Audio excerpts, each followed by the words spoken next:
When the game gets rough and this life just seems so tough, make we talk, my people, make we talk. When this town becomes an ugly place, don't let it erase the smile from your face. Make we talk, people, make we talk. Conversation is the key, a guiding light for you and me. Spark a talk and you will see. Conflict solver A to Z. World leaders master the art of self-defense just by talk. So people, make we talk. Hey, we're living in a world that on ourselves we must depend. Make we talk, people.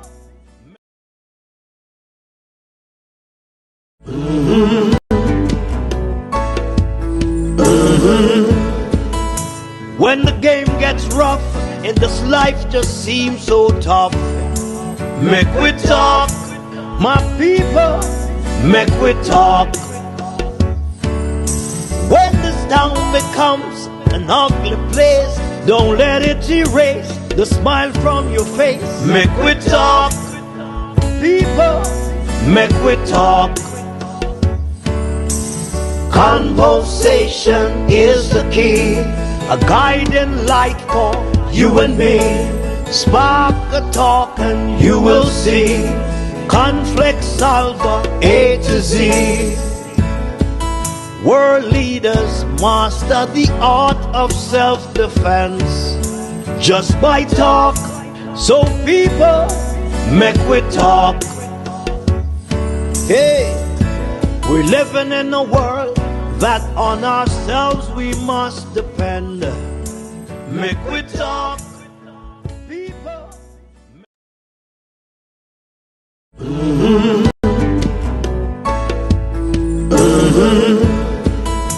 When the game gets rough and this life just seems so tough, make we talk, my people, make we talk. When this town becomes an ugly place, don't let it erase the smile from your face. Make we talk, people, make we talk. Conversation is the key, a guiding light for you and me. Spark a talk and you will see.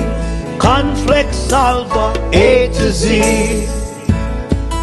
World leaders master the art of self-defense just by talk.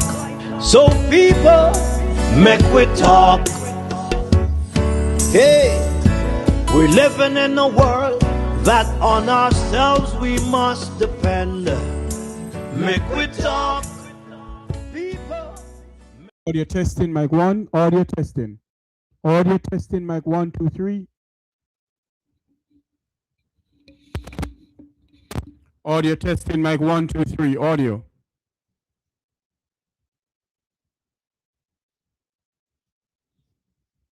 Check, mic 1, 2, 3, audio testing. Good afternoon, we're listening from around the world and the Eastern Caribbean. This is Make We Talk. The program soon begin. Just bear with us, please. We're having an audio issue. We'll begin the program shortly. Just a moment here, please.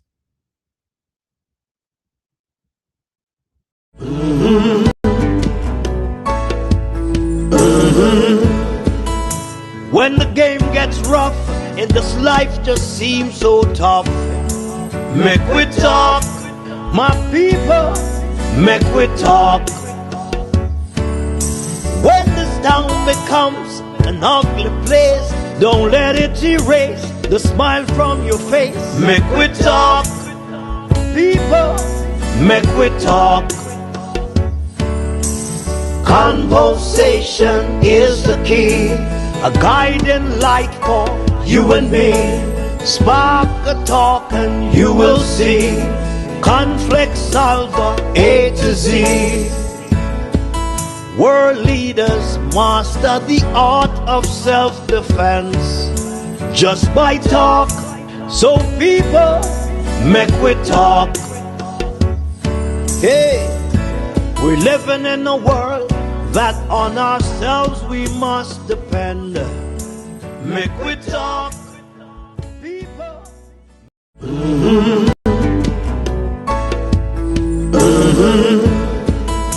When the game gets rough and this life just seems so tough, make we talk, my people, make we talk. When this town becomes an ugly place, don't let it erase the smile from your face. Make we talk, people, make we talk. Conversation is the key, a guiding light for you and me. Spark a talk and you will see. Conflict solver A to Z. World leaders master the art of self-defense just by talk. So people, make we talk. Hey, we're living in a world that on ourselves we must depend. Good afternoon, good afternoon, good afternoon, good afternoon, good night, good day, wherever you are watching from around the world and the Eastern Caribbean. Welcome to an edition of the Make We Talk program with your host, yours truly, Jeffrey T. This afternoon, we're going to speak about... what's going on here?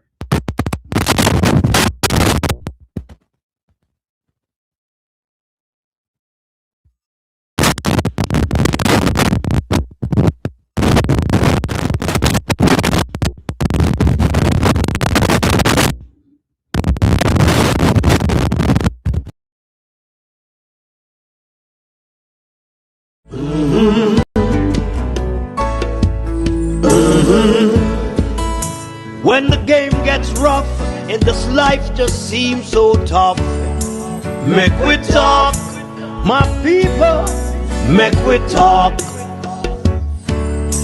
When this town becomes an ugly place, don't let it erase the smile from your face. Make we talk, people, make we talk. Conversation is the key, a guiding light for you and me. Spark a talk and you will see. Conflict solver A to Z. World leaders must.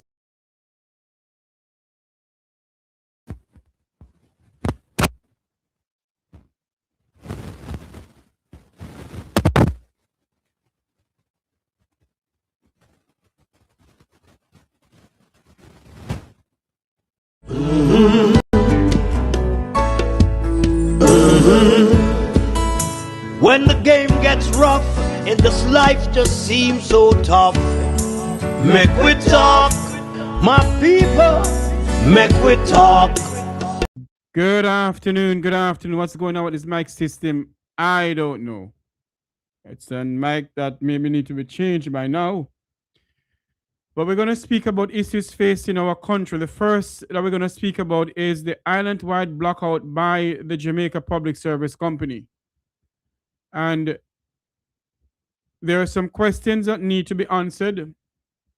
And we can't get any answer from neither the JPS or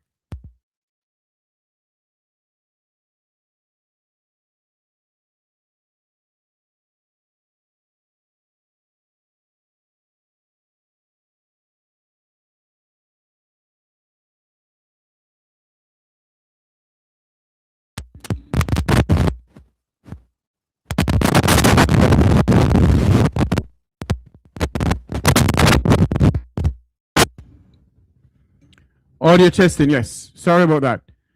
We're not getting any answers from the powers may be. Those who are in authority, we're getting answers from them about the island-wide blackout, as they call it. Jamaica Defense Force caught fire before that. We don't hear any answers from no one pertaining to that. So many things happening in the country. And we're not hearing anything. We're not hearing anything at all from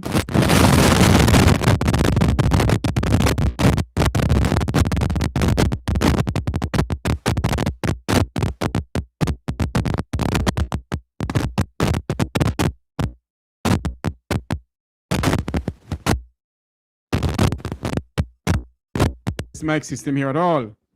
But we're going to work on this mic system here. It has to work this evening. What's going on in the country, we don't know. Many of us, there's a video circulating on TikTok. This morning earlier, I did a video on TikTok and I forwarded the video to my YouTube channel too. I didn't know it was making the rounds. It is making the rounds all over social media,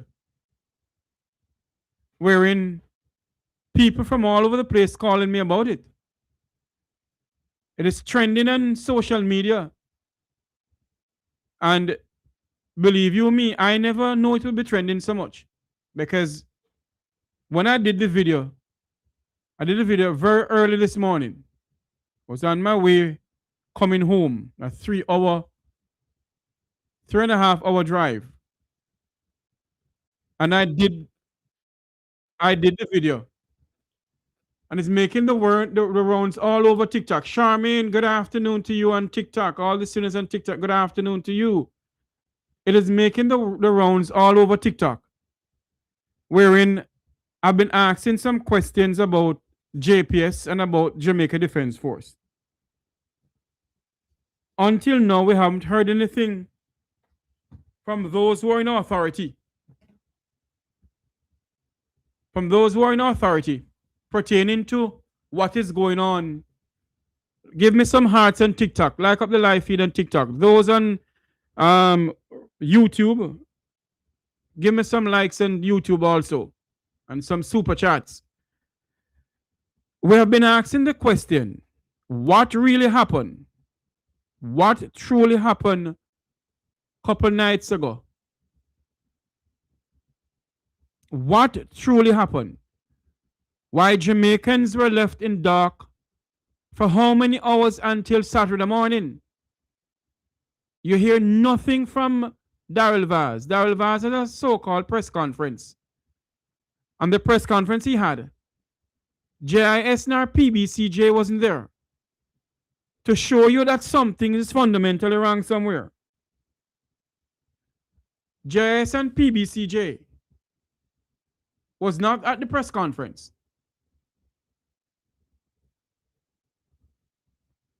He went to show the press conference on his Facebook page. When I went over there, thinking that there's something good, the camera or his phone was set upside it down. So you have to set the head like this to see what is going on. So I get in contact with somebody who knew him. And I said, tell the minister that nobody can see what he's going on with. Lo and behold, it seems that the person spoke to him about it. The live feed was taken down. So the Jamaican people did not get a live press conference from Daryl Vaz, our Jamaica Public Service company. Until now, we hear nothing. We're being told that maybe today or sometime to come, the OUR has given the JPS either 30 days or until today, I can't remember, to tell the nation what truly happened. JPS is saying that they had a lightning strike. Daryl Vaz is saying to the people of this country that JPS have a system failure. The question that we need to ask the Jamaica Public Service Company and others is this. You're saying to me that the whole entire Jamaica is on one grid? If my memory serves me correctly, you have a grid in Montego Bay, Bogue in Montego Bay, you have one in Old Harbour, You have one in ferry in Savlamar. And I remember when back in the days in the early 2000s coming, used to have a lot of power outages. And you call Kingston have light. But Westmoreland have no light. So don't come and tell the people of this country that there's a system failure.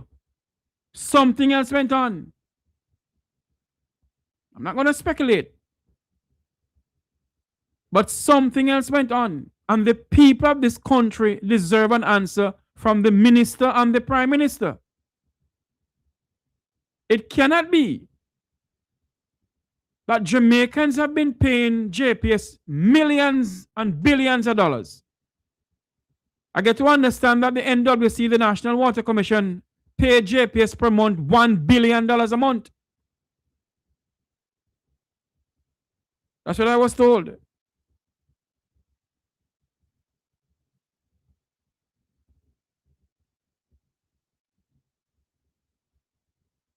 That the National Water Commission, every single month, and I'm yet to be corrected on this, will fork out $1 billion to the Jamaica Public Service Company. Not to mention what hotels and other companies around Jamaica pay them. So my question to the Jamaica Public Service Company this evening, you're collecting this amount of money from Jamaicans. All this amount of money from the Jamaican people. How is it that at 7 p.m. Friday evening, 7 or 8 p.m., whatever time it was, the entire Jamaica from Negril Point to Moran Point had no light. No light whatsoever. Huh? The entire country was out of light. An island-wide blackout. Like we're having blackout party. When the drone went up into the air, you can see little light because you have some Jamaicans who have generators and solar. My question I've been asking from morning or from Friday, because I went live Friday night with the help of Conrad O'Brien, who gave us some update. My question is this.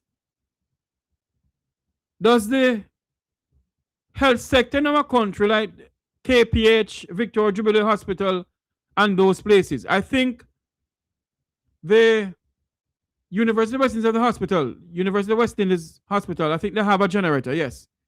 I don't know if KPH or Kingston Public Hospital has one. I don't know if Victoria Jubilee Hospital has one.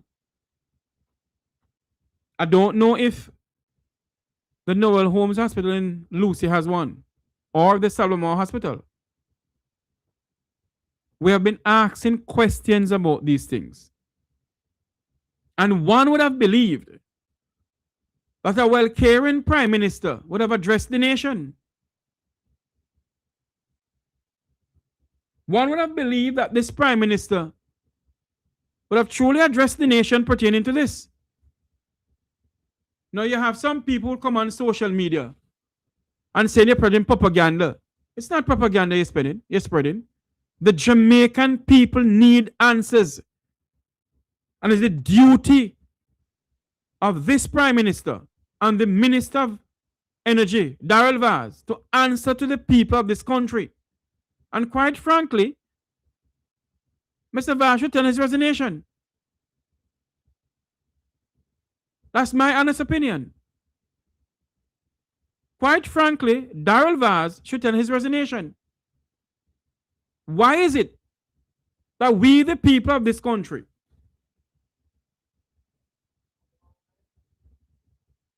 must sit down and accept what these people give to us? As I said in my post on TikTok this morning, that the Jamaican people allow those who are in authority because we don't have any respect for ourselves. So do you expect them to have any respect for us? The Jamaican people need answers this evening. The Prime Minister of this country must address the nation. Prime Minister Andrew Holness, you told the Jamaican people in the parliament that you are a poor people defender. It is the duty of you, the Prime Minister of this country, to address the nation. You must come and tell the Jamaican people what happened. Jamaicans are concerned that the Jamaica Defense Force are supposed to defend the island. A part of it caught fire. And the issue something, but we don't know the true cause of the fire. And then, lo and behold, moments after, my phone started ringing off the hook. Jeffrey, Jamaica out of power. When I got in contact with a senior Jamaican politician, I called him, WhatsApp him, and I said, can you confirm if the entire island is out of power? He said to me, yes. Some of JPS power plant shut down. Mama, rock of ages fled from me. Let me hide myself in thee. No other help I have but you, Lord. If thou shouldst draw thyself from Jamaica, what will happen to this country? I said to the senior politician, you're joking. He said, no, Jeffrey. I am not joking. I hung up from him. And I called a senior member of the Jamaica Labour Party. And he said to me, Tavares, can love me call me Tavares. He said to me, Mr. Tavares, I can't comment. But don't say I say. But based on what I'm hearing, it's true. I said, okay, sir. I hung up the phone from him.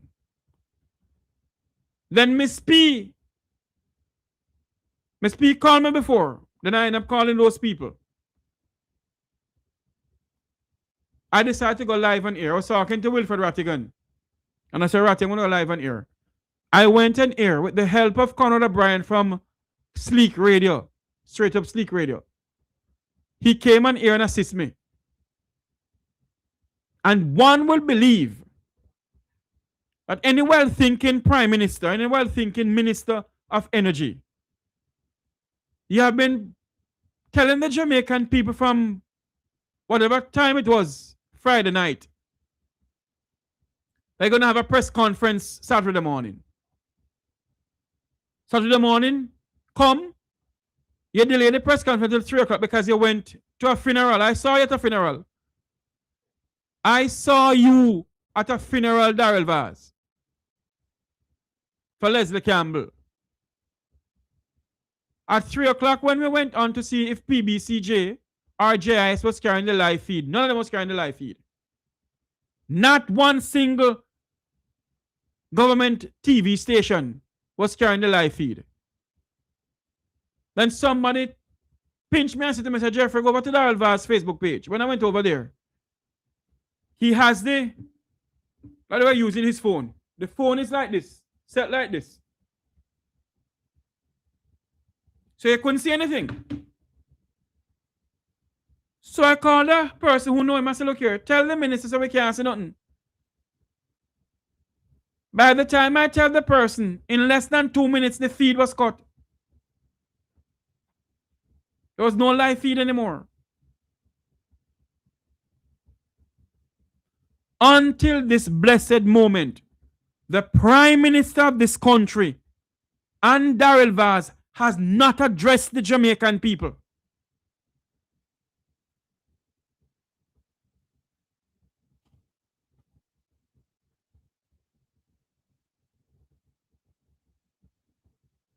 Until now,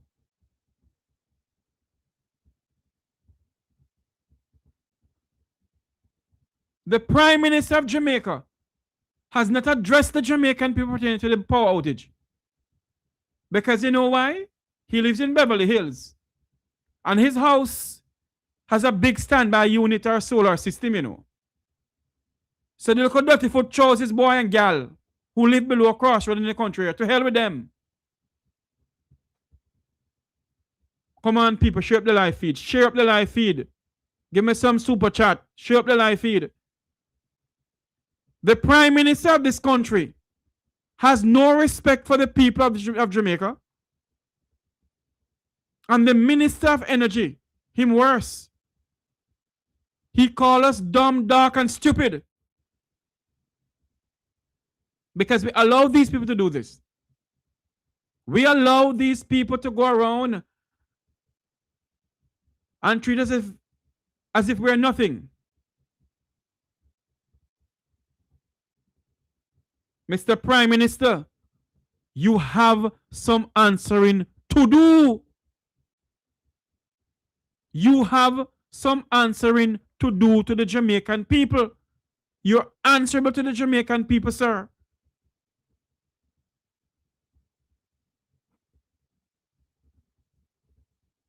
You're the chief servant of the people of this country. And you have some answering to do. And many of us are asking the same question. Why is it that the Prime Minister is so silent? And national issues that is facing this country, this Prime Minister is silent. This Prime Minister believes that he mustn't answer to the Jamaican people.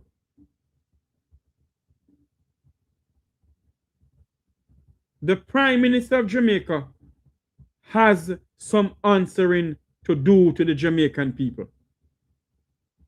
It cannot be that a major power cut happened in this country and those who are in authority hasn't addressed the situation.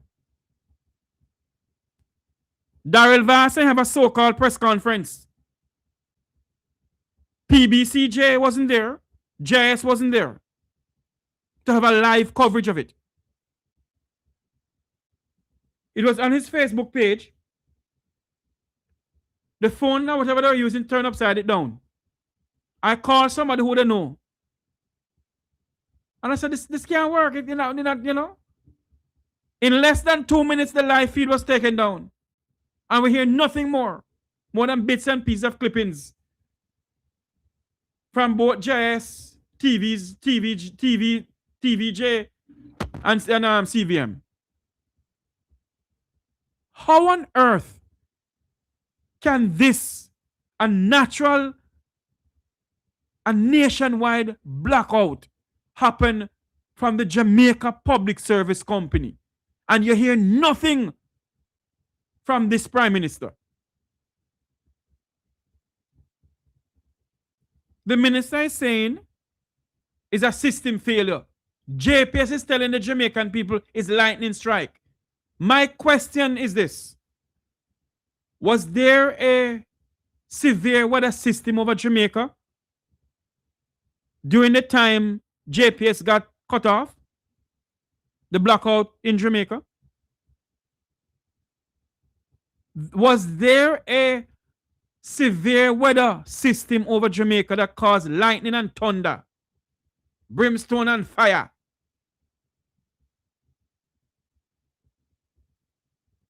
We hear nothing. All I'm saying, and all I'm asking, like any other Jamaican, was there a fire? Was there a severe weather system over this country?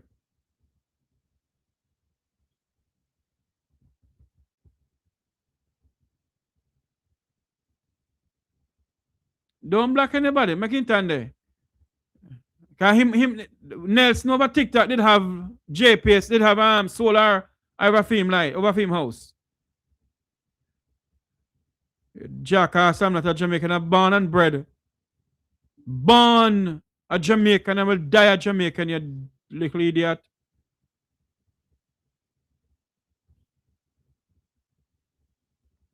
So I don't understand. How is it that we, the Jamaican people, can get an answer from this idiot. From this Prime Minister. I'm so sorry. I meant to call this fool here on TikTok idiot. Not the Prime Minister. I do apologize about that. We need answers. We need answers, and we need answers now. What truly happened? The head of the JPS should tender his resignation, and so is the Minister of Energy. Daryl Vaz is the worst transportation minister known. He's the worst Minister of Energy known, and should tender his resignation. But we could call to the blue in the face. That will never happen. I want you to listen to something here from a well-known Jamaican broadcaster on RFM. This is what she said. Whoever turned off the light did that for a reason. Get rid of a tribalism, the political tribalism. This is not a JLP. What's up, guys? Check out the video. Check it out. So whoever turned off the light did that for a reason. Get rid of a tribalism, the political tribalism. This is not a JLP or PNP time. This is survival time. And we have to determine how we're going to survive, if we're going to thrive, and how we come out into the new world order, because we have to create our own world order, or we are going to be the very same ones who will be enslaved. Transhumanism and technocracy. Technocolonialism is what the next world order is. It means another form of slavery, and we're not prepared for it. So whoever turned off the light did that for a reason. Remember that. What caused the fire at Upper Camp, we still don't know why, but we can put two and two together. You see? These are the questions the Jamaican people are asking. What truly happened at Upper Camp? What truly happened up there? What truly happened at Upper Camp? Light after Upper Camp, section of Upper Camp caught fire. Then you hear people phone ringing off the hook who can call because both the smell and flow went down because they don't have any power either to boots up whatever they're using. Whosoever have like a solar system or whatever they have like a data, they can call out. They have been calling. My phone ring off the hook, left, right, and center. And until now, you hear nothing from this Prime Minister. Until now, you hear nothing. Not a word from the Prime Minister of this country. He went to a funeral, then he went to some chess playing business. I hear nothing from the Prime Minister. In other words, he's saying to you, damn with all I know. To hell with all I know. I don't have to answer from the now. Huh? Then turn off the light power way. Then turn off the light power way. There are certain roads that I won't go down. But there are certain roads that I'm prepared to go down. The Jamaican government has some answering to do. Why is it that the country had an island-wide blackout until Saturday morning?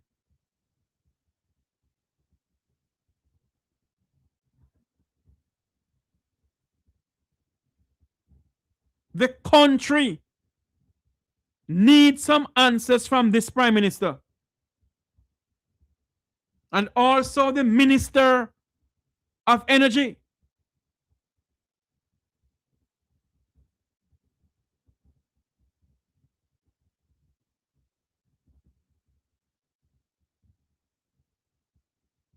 The hospitals, them, were their standby unit working? Did they have enough diesel? Did they have enough gas in it? We don't know.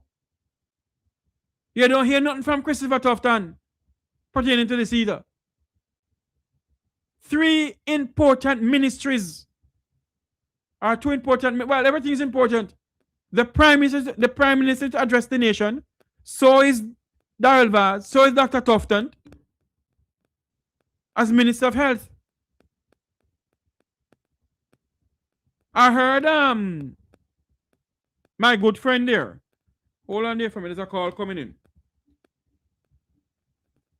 One moment, please. One moment.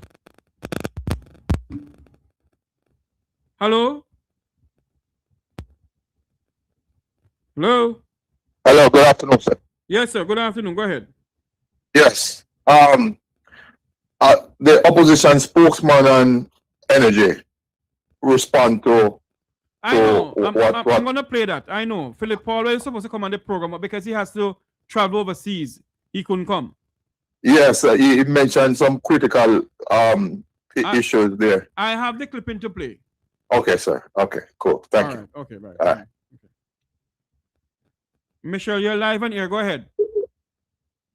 Hi, it's Michelle Fanger. Could you send me the Zoom link? I sent it to you already. Where? It's in your WhatsApp group. You're live on air, Michelle. I sent it to you. Oh. Okay, I'm gonna come on live. All okay. Right.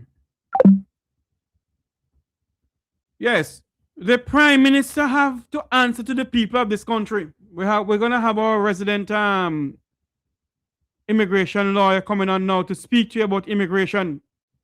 But we're gonna switch back over to the whole thing of JPS. We're also gonna have our good friend from the People's National Party, because no government ministers or government MP now coming onto this program to speak to us about what is going on in the country. So we have opposition spokesperson and national security Fitz to come and speak to us about the FLA.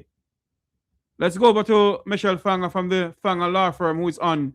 She has so many things to do. She's not going to stay long with us. Lady Fanger, welcome to the program. Hi, good afternoon, everybody. Good afternoon. I hope you're having a wonderful evening. I'm not sure if you we are. We are. You're a bit low, though. I don't know why you're so low. I'm low? Very low. All right, let me see if I could go louder. I'm in my car. I'm parked. You're using the speaker in the car? Yeah, I'm using it now. Are you hearing me now? A little bit better now. A little bit better. A little bit better. Michelle, speak to us about citizenship and how you go about getting your citizenship. Okay, it is quite simple for people to get their citizenship now, and I do encourage individuals to go out and get their citizenship if they qualify, because we have election coming up, although there's a severe, drastic delay in the processing of applications. But there are 2 ways to get your citizenship. One, being a green card holder for 5 years, or being a green card holder for 3 years. And there's another way if you derived it from a parent.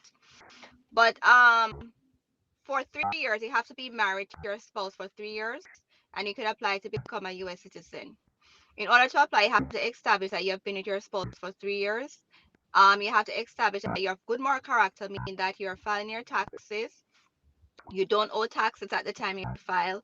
You don't have any serious criminal offenses. And also you're working. No, it's a new requirement that you're working. You're not on certain government benefits, because these goes towards moral turpitude. Because they want to show that you're morally fit to reside in the United States. So that's a big thing. You don't owe outstanding child support.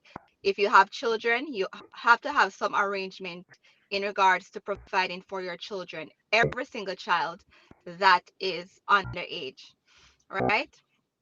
So that is very important. And also, you have the 5-year mark. So you could do that 5 years. That's generally for everyone who has gotten their green card through their parent or a job. All right. But the 3 years only if you got it through marriage. So it is very important that leading up towards getting your citizenship, you go ahead and file your taxes and make sure that they're done correctly. Currently, like being in a payment plan alone is not enough, because I do understand that people will go into a payment plan, and after they get their citizenship, then they stop making their payments. So they want to ensure that you've made your payments. And also they want to ensure that you haven't committed any crime within 5 years of getting your green card or 5 years of becoming a US citizen. You cannot have certain serious offenses.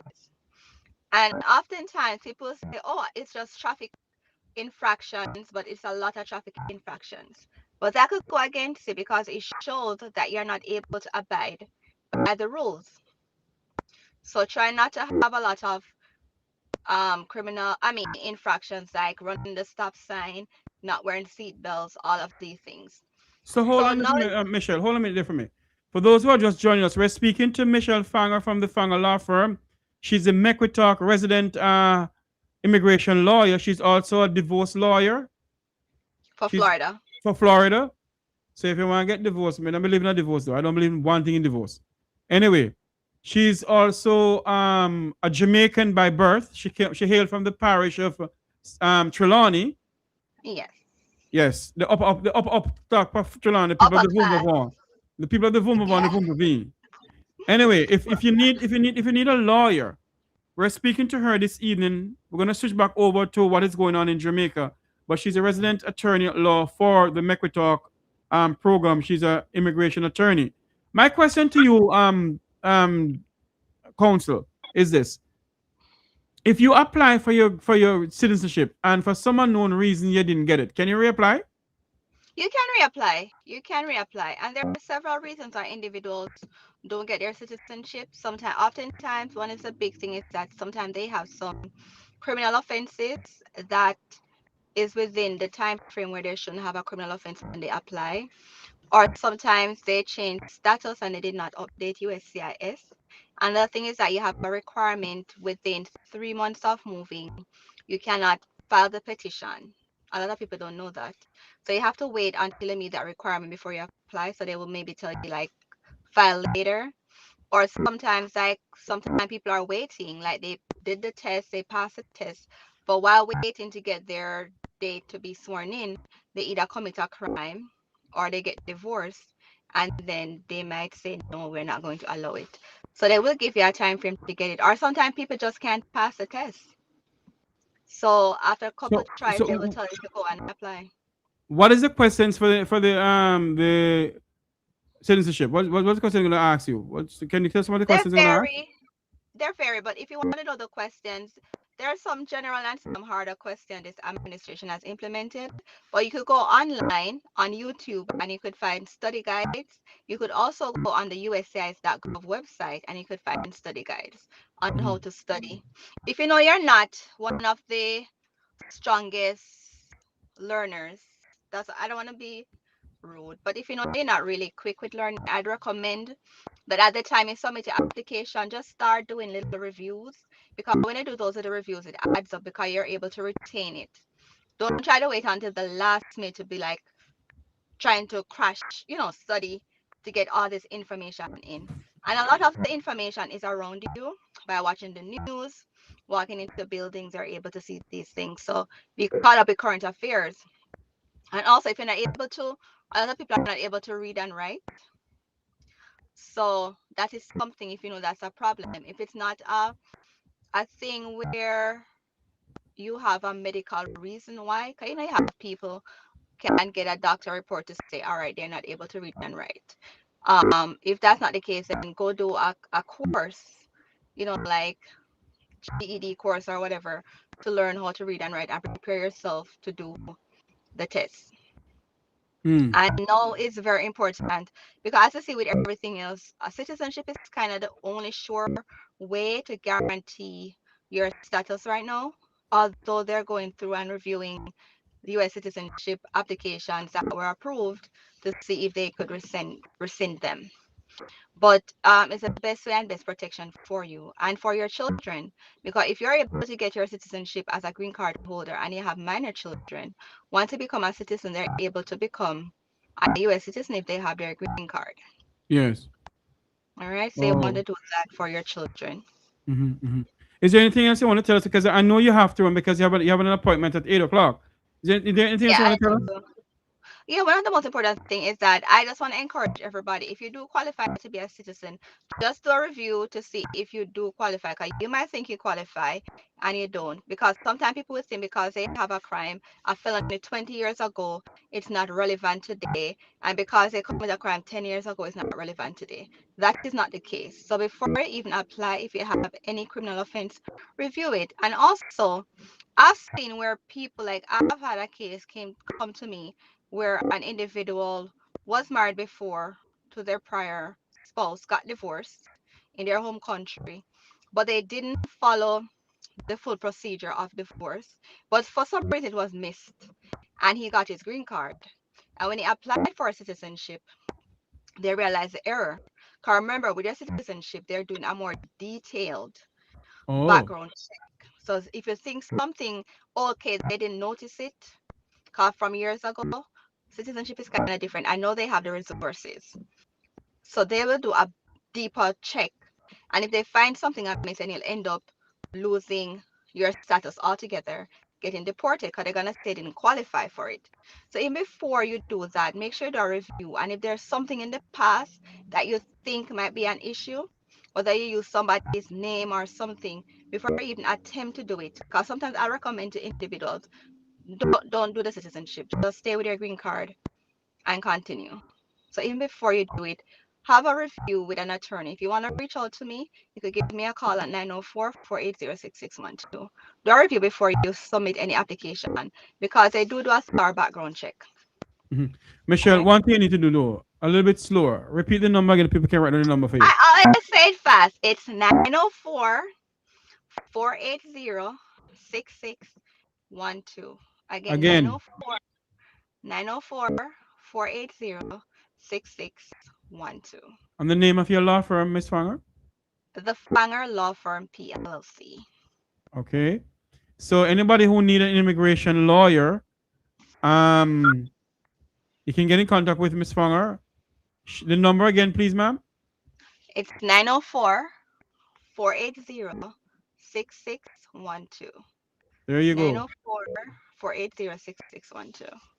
I want to say thanks to Michelle Fanger from the Fanger Law Firm for coming on to speak to us about immigration. Come next week, we'll be speaking about the same immigration issue, but a more in-depth into immigration. We're going to speak some more in-depth about her and ask her some serious questions. And we're going to take some calls also. So come next week, you can get prepared to ask Ms. Fanger some questions. But the best thing for you to do for consultation, call her number and she can book on a consultation for you that you can come and sit and talk to her. Okay. All right. Thank you so much. You're welcome, Michelle. Day, everyone. Same to you, Michelle. Thank you. See you next week. God go with you. Bye. There you go. Bye. Michelle Fanger from the Fanger Law Firm coming to speak to us about immigration and how you can go about getting your green card and your citizenship. Michelle Fanger from the Fanger Law Firm. Let's go back to what we're speaking about. We're speaking about what's going on in Jamaica. I want to play a video here for you wherein opposition spokesperson on energy, Philip Paulwell, and also George Davis of Nationwide News speak out against it too. Listen to this. Following is a release from the People's National Party Media Unit. This is Philip Paulwell, Member of Parliament and Opposition Spokesperson on Energy, and I'm speaking on behalf of every Jamaican who went to bed in the dark last night. At 9:02 p.m. on Friday, June 5, 2026, this entire nation lost power. Every parish, every household, every business. The JPS confirmed a system failure was responsible, and full restoration is still ongoing. 12 hours and counting. 12 hours. Jamaicans deserved far more than a promise of patience. What happened? Was this lightning? Could it have been a cyber attack? We need answers. What makes this unacceptable is that we have been here before. After a similar island-wide outage in August 2016, a formal probe was ordered and recommendations were submitted to the Office of Utilities Regulation. 10 years on, one urgent question What makes remains this unanswered. unacceptable? Were those recommendations ever implemented? Jamaicans cannot be asked to simply endure darkness and move on. The OUR must account for what was done with the 2016 recommendations. If they were implemented, why are we here again? If they were not, who is responsible for that failure of oversight? I'm calling on the OUR to issue an urgent public report and on JPS to publish a full, transparent account of Friday night's failure. When will that determination be made public? Because if we are genuinely building back with resilience, last night was a complete contradiction of that claim. The cost falls hardest on ordinary Jamaicans. Businesses lost revenue, families lost food, airports were in darkness, hospitals strained under emergency conditions. This cannot become a cycle of failure, probe, silence, and repeat. Accountability is not optional. It is owed. Visit our website at pnp.org.jm or check us out on Facebook at Jamaica PNP. Opposition spokesperson on energy, Philip Paulwell, and he asked some very important questions. Was it a cyber attack? Did Jamaica came under a cyber attack? Did this country came under cyber attack?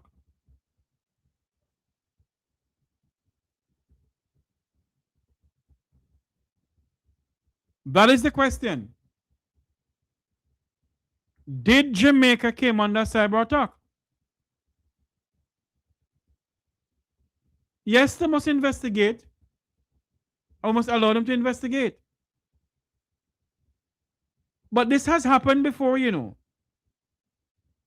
It happened in 2026, coming on up. Go and do no research. It's not the first time this happened.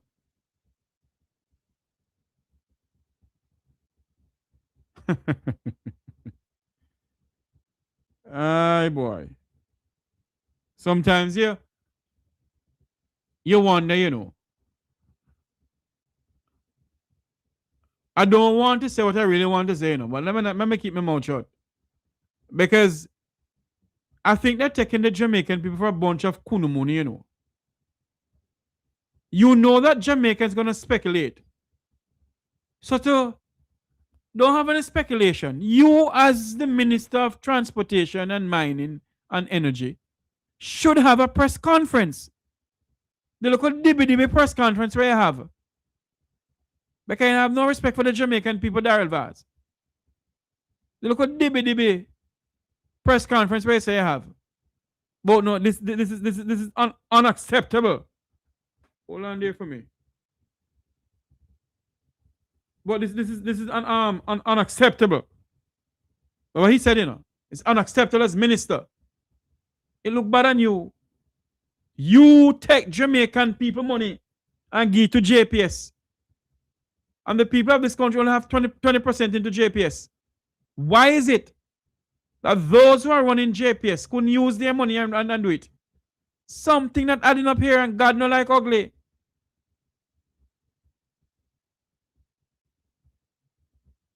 God don't like ugly.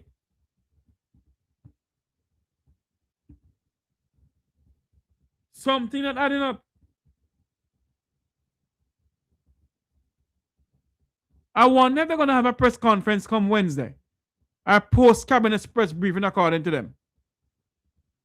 You believe that a well-thinking prime minister who respects the people of this country would have called a press conference this morning or Saturday morning after you leave Leslie Campbell funeral, Prime Minister Holness? You could have called a press conference at Jamaica House.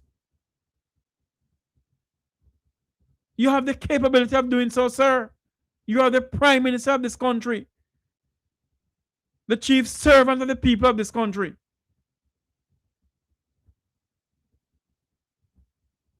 And you have a duty to the people of this country. You raise your salary to 300%. Taxpayer money paying you. You have a duty to the people of this country. To answer to the people of this country. Did Jamaica came under a cyber attack? Or did somebody give JPS the authority to switch the thing off? What happened? You are the Minister of Defense. You have a duty to the people of this country to tell us what happened up by Upper Camp.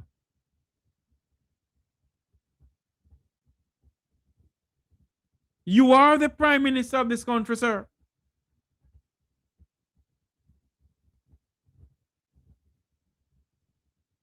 And we, the people, put you there.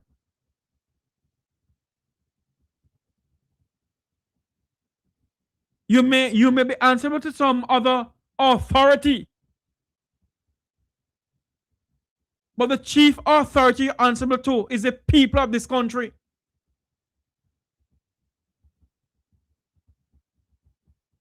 You and Daryl Vaz are answerable to the Jamaican people.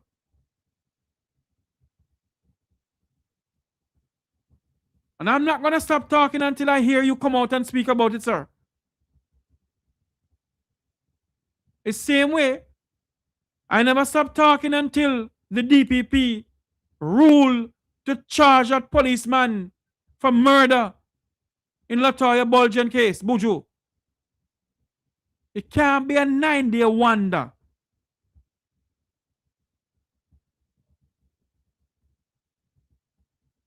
It cannot be a 9-day wonder.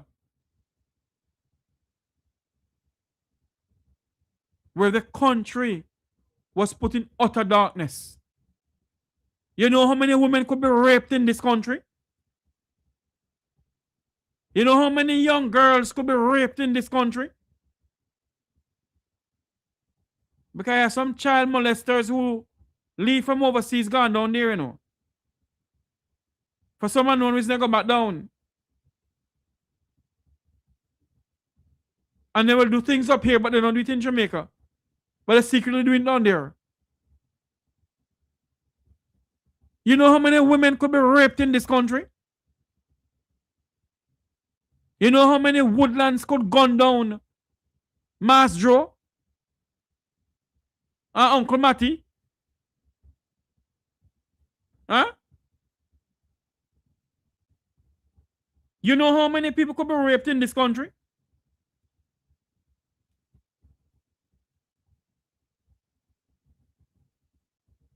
And you hear nothing from those who's in authority.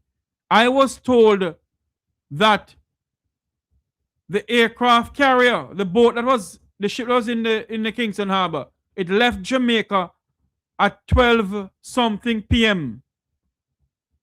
And Jamaica, the Jamaica Public Service Company, light went off at 7 something in the evening. Don't ask me what happened, because I don't know nothing. I mean, I speculate nothing. I don't know nothing. I am asking some questions of the Jamaican government. They need to address the people of this country.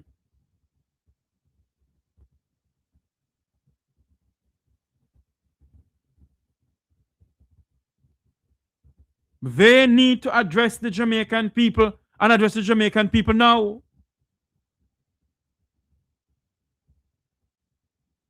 I want you to listen to something here.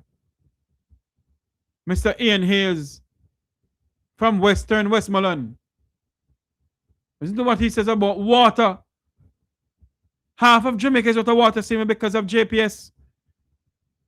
And the National Water Commission paid JPS $1 billion a month. Listen to this. The following is a release from the People's National Party Media Unit. This is Ian Hills, Member of Parliament for Western Westmoreland and the opposition spokesperson on water.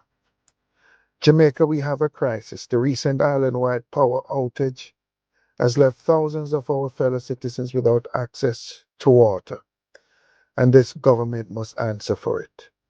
Across this country, the National Water Commission treatment plants have shut down because they remain almost entirely dependent on the Jamaica Public Service grid. We saw this same devastation in Western Jamaica during Hurricane Melissa, and yet when the minister had the opportunity to act during the budget presentation, he offered this nation absolutely nothing new. It is the same old, same old. Ordinary Jamaicans are paying the price daily. This is not a minor oversight, this is a governance crisis, one that threatens public health, our tourism sector, and the daily lives of the people in communities across the island. I am therefore calling on this government to immediately implement a policy shift, moving critical infrastructure onto solar and advanced renewable technology, and deploying generators now to our tourism corridors, our residents' communities, and our most heavily populated areas also. We cannot continue to hold this nation hostage to a single point of failure. The people of Jamaica deserves better, and this opposition will not rest until they get it. This government needs to table a comprehensive energy resilience plan for the water sector within the current parliamentary session. This is Ian Hales, opposition spokesperson on water. Visit our website at pnp.org.jm or check Majority of the National Water Commission reservoir and plants and apparatus that they have is used by a generator. Are used by JPS rather. So if they don't give back, lie to some of those people. I give back power to the National Water Commission. Then they will not get any help. There's no water. And the Prime Minister of Jamaica, I heard Matthew Samuda address the situation. But the chief servant of the people of this country has not said one single word. And you have some JLP bloggers all over the place talking about 1 p.m. And we must leave Prime Minister alone and talk about PNP. Let me tell you something, you know. This boy here, who no politician nothing. This program here is not owned by any politician, nor any political party. This program here, no PNP, no JLP, no put on my 10 bone of chicken back on fire. Now my 3 tin a dirty girl, tin mackerel. They don't run things over here, I run things here. When I want any piece of equipment to buy to come on here, I have to buy it out of my pocket. Or call some of the students one away and say, look, I need some help. But you have people on TikTok and YouTube that is being paid by the governing Jamaica Labour Party to spread some stupidness. There are some people who go behind a mic, don't do no research, and chat utter rubbish. My good friend Steve Hesse will answer them talking Alice down a crossroad. Remember the lady, the crab lady down a crossroad? And talking Alice. Let me make this clear. One government at a time. And the Jamaica Labour Party is the government that is in. So the question must be laid at the Prime Minister's feet. The Prime Minister has a duty, a solemn duty to the people of this country to address issues facing the people of this country. Why was the country in utter darkness on Friday night? That is a question that we are asking. And this Prime Minister must answer to us. Many of us believe But we mustn't ask them no question. I make something clear too now. Because someone on the voting, because on the love on the party. It's full time. Many of our people educate themselves and why they're voting.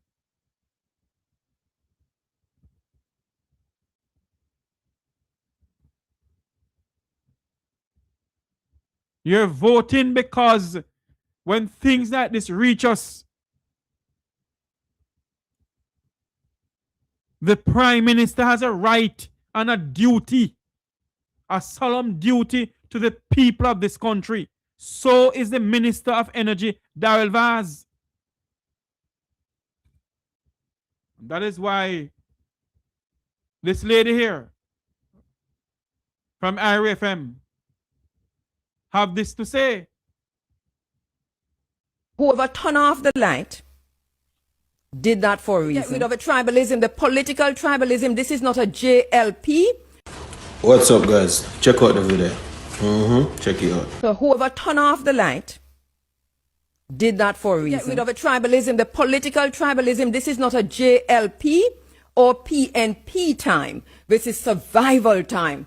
And we have to determine how we're going to survive, if we're going to thrive, and how we come out into the new world order, because we have to create our own world order, or we are going to be the very same ones who will be enslaved. Transhumanism and technocracy. Technocolonialism is what the next world order is. It means another form of slavery, and we're not prepared for it. So whoever turned off the light did that for a reason. Remember that. What caused the fire at Upper Camp, we still don't know why, but we can put two and two together. Our people were the women of the Lebombo Mountains. First of all, them turned the Lebombo Mountains into a bad word so that we will not know that the Lebombo women were the very first women of mathematics. That mathematics developed in Africa among the women of Africa who were calculating their menstrual cycle, connecting it back to the moon cycle. They lived in the Lebombo Plains on the Lebombo Mountain. And so the mathematics, the document that they found is called the Lebombo Bone. But we must not know that. We must not know that. Because if we do, we understand ourselves as creators, as innovators, as disruptors. So we have to reclaim not just our identity, but we have to reclaim our tongue, our language, our words, and let them be that which is going to guide us in this new economic world order, this new order of technocolonialism, this new order of transhumanism, this new order of technocracy, this new order of artificial intelligence, which is really anti-intelligence, anti-intelligence. And here we are. And it all goes back to who turn off the light. It don't matter what them tell us. Tomorrow morning or 30 days from now, we know why the lights were turned off. We know who turned off the light. We know who have the capability to turn off the light because they told us that they can. And don't tell us about no lightning. Our ancestors have been living with lightning for. As a matter of fact, we strike lightning. Lightning and thunder. Hear that, guys? You don't literally hear that? Jano star.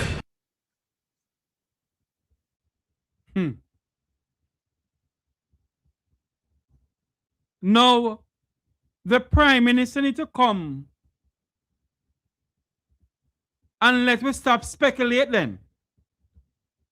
Since you don't want us to speculate, Prime Minister Holness, come and tell the people why this happened. Come and tell the Jamaican people why our park camp nearly burned down. And what my good friend there from IRFM said. Who turned off the light? What caused the light to turn off in this country? Did Jamaica came under cyber attack? Hello, please. Hello, please.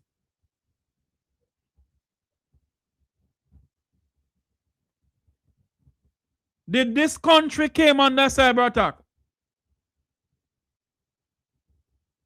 Is it that the Prime Minister is waiting until he gets an up-to-date report on what really happened before he address the nation?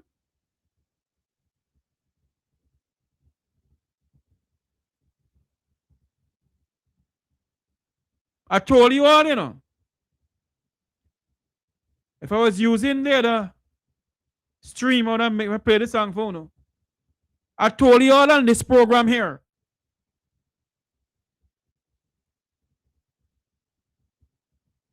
That we have some dark days ahead of us in this country. And I sing this song many times on this program. Oh, what a war situation. Weeping and wailing, lightning and thunder. Oh, what a war situation in this country. Jamaicans, I am concerned about this nation. I'm very concerned about our country, Jamaica. I am concerned about what sort of Jamaica we're going to leave behind for our children. I am very concerned, my fellow Jamaicans. And our people are being muzzled from talking.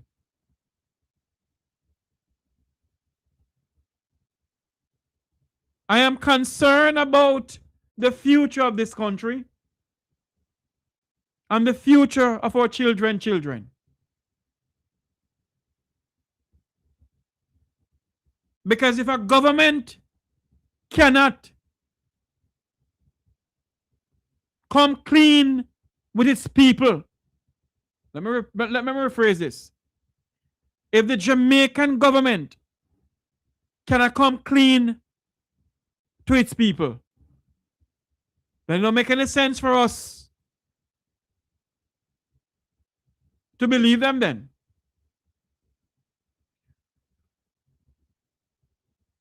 I am concerned about this great nation.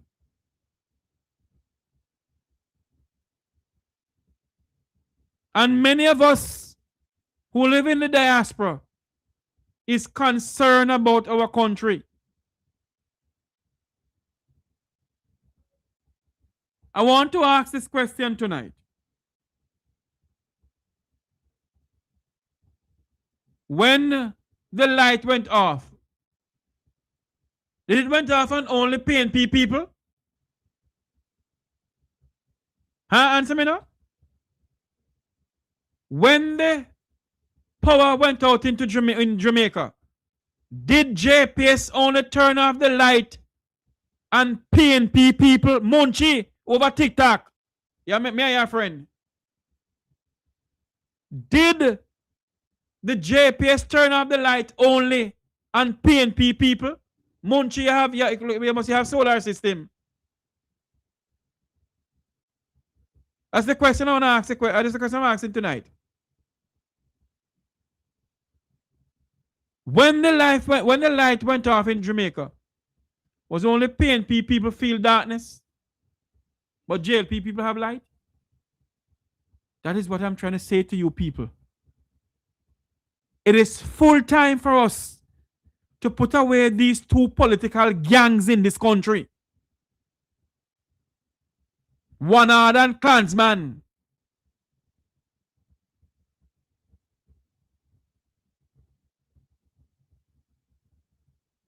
It is full time.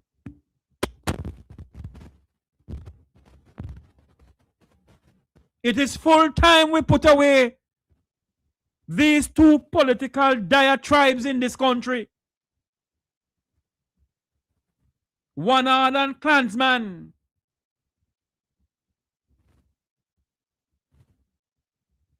It cannot be that this nation, those who are in authority, refuse to answer to the people of this country.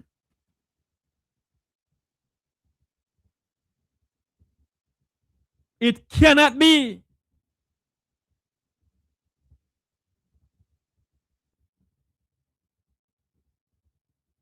The Jamaica Defense Force was on fire. The whole nation and the diaspora saw that. And a few minutes after, the entire nation went in darkness.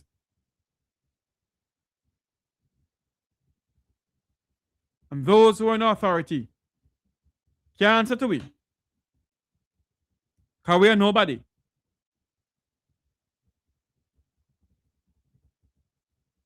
We are no one. Did the light went off on only PNP members, PNP people alone? You see, why you know what I'm driving at? I am driving at one thing and one thing only. We are Jamaicans. The light went off on every single Jamaican. Not PNP people alone or JLP people alone. Every single one of us. JPS turned off the light pan. From Negril Point to Moran Point. From Galena Head Mountain to Drunker Head Mountain to Blue Mountain Peak. To Dolphin Head Mountain.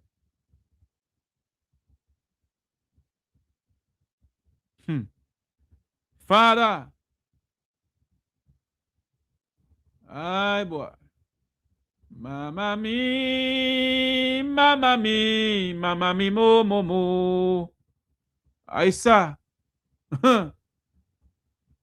What a woe situation, what a woe. Weeping and wailing, lightning and thunder, what a woe. Aisa. Mama, mama, mama, mama, mama, mama, mama.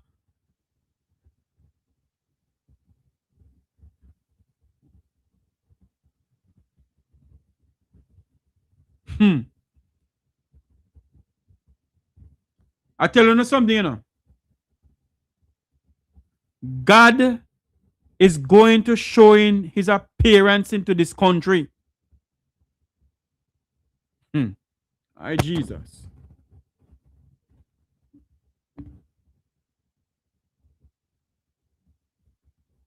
Let me repeat it. Let me repeat this. The God that we call upon will show in his appearance into this country that we call Jamaica. Those who are in authority, you people are treating us as if we are nothing. And somewhere I read in St. Matthew that God loves poor people. But you people in authority believe that all on is bull duppy and duppy conqueror. And we're nothing. Good afternoon, make we talk here live. Go on, Jeffrey. I am here looking and living, my friend. Hey, don't make them stress you out, Jeffrey. Stress me? Nobody not stress me out, my brother. I'm only talking. Everything Mr. Wellness do, it's all calculated, my boss. It's all calculated. Even this Nara thing, Jeffrey. Yes. This thing was in the making from burial days. To move the money. So nobody can track him or for him to give account for it. But So it cannot be, sir. It cannot be that billions and billions of dollars was sent to the country to help the poor people of this country, sir. From Hurricane Beryl to Hurricane Melissa. It cannot be that this Prime Minister and his technocrats holding on the money. It cannot be, sir, that this nation went into utter darkness on Friday. But he's And doing it, hold on for me, Jeffrey. sir. Hold on for me, sir. And not a word from the Prime Minister, sir. But he's doing it. He don't care about nobody. No, Jeffrey. People gonna really ask if this hurricane was even planned by these synagogues. I won't go down that road, you know. I won't go down that road. Jeffrey, look how quick they're gonna take the land from the people in disguise. Well, if the people listen to me, you have some Jamaicans who will not sit by and have that happen, you know. My question tonight is this: how is it that the entire island went out of light? I know for a fact. Old Harbour have a, hold on for me, sir. Old Harbour have a power plant. Bogue have a power plant. Ferry have a power plant. So if lightning hit, was there any severe weather over Jamaica on Friday night? Friday evening? No, but they tell the people anything and they believe them, Jeffrey. God help us. They're gonna say the PM, whatever the PM said. That's law, Jeffrey. I just spoke to one of my friends in Black River. He said he went to a bar. A guy said it's the first he makes so much money. Oh Lord. But in Black River, the bar makes so much money. First he making so much money. What kind of work he do? Contractor work. Oh Lord. I heard that big move making, big move. I heard that there's a lot of contractor work going on in St. Elizabeth, do you know? That may I tell you, Jeffrey. And you know here the Minister of Tourism said that he's gonna move some people from the coastline in Treasure Beach. And down there gonna have hotels and all sort of hotels. Father alone will know all about I'm hearing too they want to make an airport to a private airport in Braze River, where the airstrip was. The airstrip is still there. So they're gonna make one there. So the tourism can fly in there and just go down to Black River. We all know why they're making one down there, you know. Yeah, cause that you know that one was the Hi. Now go down the road there. Yeah, cause I used to live there, Jeffrey, so me know what goes on down there. Yeah. Hi, Jesus. Jeffrey, Jamaica in a serious trouble and they don't even know it. And the people, Jeffrey, they're so dumb. They can't, if they know, they do. I don't want to say about them, Jeffrey, right now. The Jamaicans, not all Jamaicans, Jeffrey, but most of the Jamaicans now, anything you tell them, they believe. You know, I said this a long time ago, you know, and I make no apology. If you put the color orange and the color green on a donkey during the election, they vote for them. If a white man come from the United States and say running, then vote for him. All right. But Jeffrey, what I'm saying, if this man gets so much money, Jeffrey, housing trust money, and still have $19 billion left that he don't spend, Jeffrey, and still go in there for more, Jeffrey. Listen to me. I've been asking questions, you know. The Jamaican people can put a civil lawsuit against the government about NHT, you know. The contributors of NHT, both in Jamaica and overseas, the contributors of NHT can put a lawsuit against the government of Jamaica, telling them they can't do any more about it. They have to stop it. But you know what happened to me? Our party in the power left them alone because PNP do it too. The biggest thing what they did, Jeffrey, is give them that big raise for them to keep their mouth quiet from both parties, PNP and JLP. I don't blame them. You hear me? They should have give them 500% increase. And nobody make a roar about it, Jeffrey. Nobody making a roar about it. Nobody make no roar about it, Jeffrey. Nobody. Everybody just keep quiet. Teachers still can't get paid. Jeffrey, everything this man do is calculated. Everything. I have to give him his his props, Hello. Hold Jeffrey. on there for me. Andrew Michael Holness is the greatest prime minister since independent Jamaica. Yeah, give it to him. And who won Bex tonight, Bex? Andrew Michael Holness is the greatest prime minister since independent Jamaica. And one of the most corrupt prime ministers since independent Jamaica. And nobody can hold him accountable. Nobody. No, Jeffrey, he don't answer to nobody, Jeffrey. I don't blame him. Even though Mark Gold and them is in the party trying to do this and do that and do this, nothing of those talks. What can they do, sir? They can't do nothing. Okay. The buck stop with the Jamaican people, sir. The buck They can't do nothing, Jeffrey. The buck stop with the Jamaican people, sir. They are the one who have the authority to do something, sir. And they don't want to do it. But Jeffrey, I'm still wondering how cruel can this man be, Jeffrey, to get so much money Listen and to have me. the people them suffering, Jeffrey. Listen to me. Listen What to kind me. of heart can Let you me say have? something to you, sir. I say it already and I say it again. I'm going to add something else to it too. Andrew Michael Holness is the greatest prime minister this country have ever seen since independent Jamaica. And he's one of the most corrupt prime minister in the history of this country since independent Jamaica. And the prime minister of this country realized that the Jamaican people only love to chat. They don't act. And it's always a 9-day wonder for all of us. So what Andrew is doing, he shall suck us dry like ticks.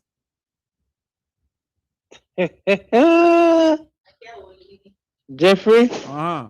I don't know what to say. I don't know what to say where we're going right now. Because where we're going right now, I mean, he ain't looking good. We're going. He ain't good. We're going on the road to prosperity.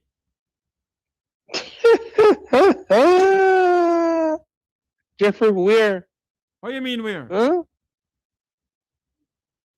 What you mean where? You know see what's going on in Jamaica? The Jeffrey. building, the building roads, the building high-rise building, prosperity is in the country, man. I only win the dice for chatting pay damn nonsense. Everything is alright down there. But question, Jeffrey, how much of the poor people can own a home down there at this moment, Jeffrey? What you mean poor people? There's no poor in Jamaica. Rich people down there. Jesus. Let me tell you, Jeffrey. Andrew Holness is the most, I just say he's the most, when I say corrupt, you just say the most conniving PM Jamaica ever see. The housing trust money, we get to build a house for the poor people, Jeffrey. In build one house, take picture of it. The two political parties is to blame for raping NHD. You hear me? The two political party has their hand in NHD money when they're in power. No better barrel, no better herring. And the Jamaican people sit down and accept it, sir. And don't do nothing about it. There you go. And that is why I will say this again. Andrew Michael Holness is the greatest prime minister since independence Jamaica. And one of the most corrupt prime ministers since independence Jamaica. And if you call election tomorrow, Jeffrey, win again. Mark my word.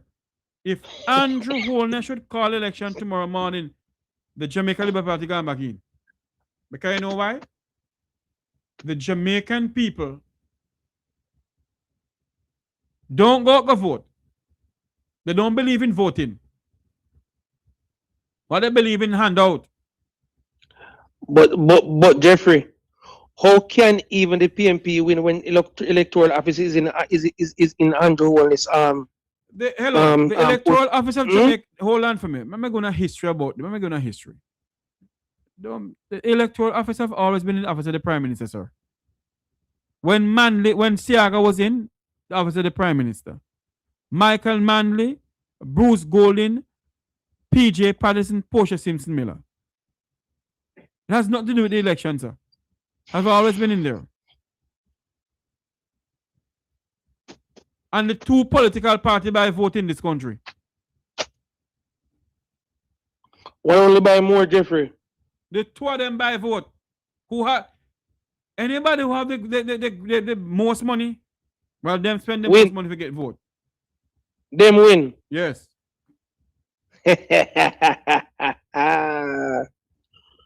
Ooh. Jeffrey, me only can hope for the best for the Jamaica people. We just need one person to come, Jeffrey, and just say one person like who? They know. I'm just anybody, Jeffrey, any third party, No, anybody, Jeffrey. Just... Look how much third party in Jamaica.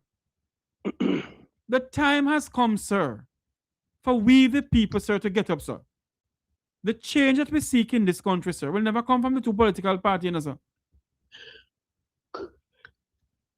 Somebody have to rule, Jeffrey. I'm gonna rule the country. Well, I don't know who not do it, you know. But one thing me know. One thing I can tell you. Jeffrey owned him, said Jeffrey. All of them is getting funded from the PSOJ, big guys them. So whatever they tell them to do to enslave the people, Jeffrey, that's what they're gonna do. Why everybody blaming the PIOJ when they want to call it? Don't blame them alone, sir. Don't blame them alone at all, sir. Blame we. If we don't put them there, sir, they can't do nothing, sir. So that's what I'm saying. We need somebody. When we put them there, Jeffrey, they don't answer to the big guys, they answer to the poor people of Jamaica. It has nothing to do with that, sir. What I'm trying to say to you, if we the people of this country, sir, are so silent, what's going to happen? Okay. We just need to wake up in Jamaica. Jamaica need to wake up, though. They need to wake up. That will this lovey-dovey thing and the laughy thing with them. That ain't taking Jamaica nowhere right now as we speak. Bob Marley said total destruction is the only solution. Let me tell you something, you know. Let me tell you something. You remember when in the 1990s, PJ Patterson put on, must say $10 on gas. Whole place burned down. Okay. Me not inciting any riot or telling anybody for doing a riot, you know. I'm just showing you all something. That back in the days, the Jamaican people had enough of certain things and they do it. Now, we have some jellyback people according to Bishop Dalford Davis' wife. She don't want no jellyback man. We have some jellyback people in this country, sir.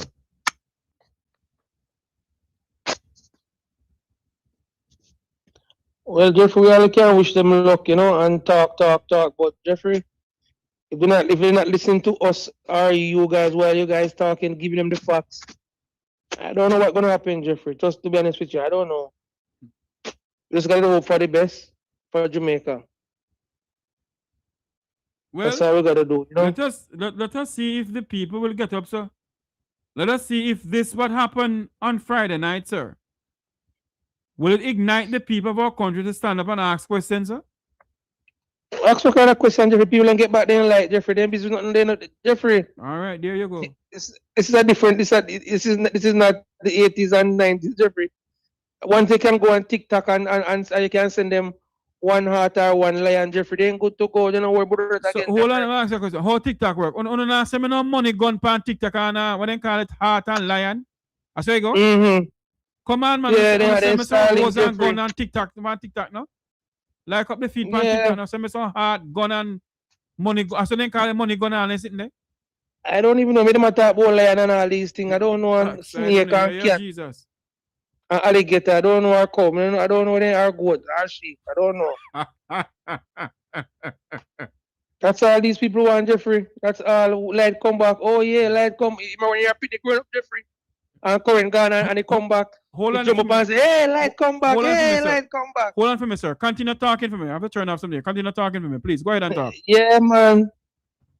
That's how you go, Jeffrey. Jeffrey, this place is, I don't know what, Jeffrey, I don't know what we Jamaicans are doing right now. We need to wise up, wake up.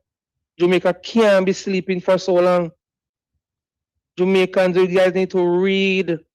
Stop let them come telling you all this bull crap and the media. Economy is doing well, economy is growing, economy is that. And you're borrowing money. And I'm hearing people come celebrating. Oh, Jamaica getting how much loan to borrow, celebrating it. Come on, guys, we can't celebrate loan. Somebody have to pay it back. And for this government to borrow so much money with Naira, with nobody gonna hold them accountable, is ridiculous. We gotta pay it back while they get richer. We gotta pay it back. And we're gonna say, oh, leave the PM alone. He's trusted. Oh yeah, he's trusted, but that's money. That's our money. Nobody opposed him from getting Nara on board, and I would never oppose something like that. But at least, man, come on, be held accountable if something wrong. There have to be somebody held accountable. Somebody have to go to jail for that.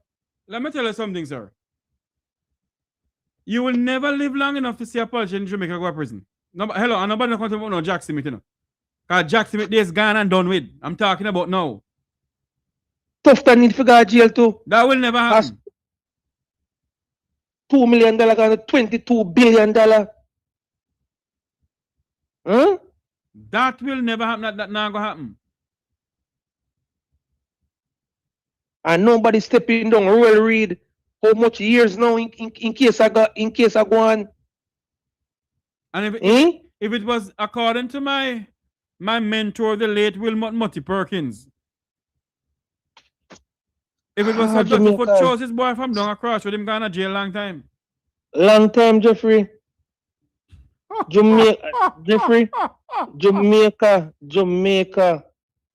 Each money these guys take for themselves and for their cronies is making Jamaica poorer and poorer.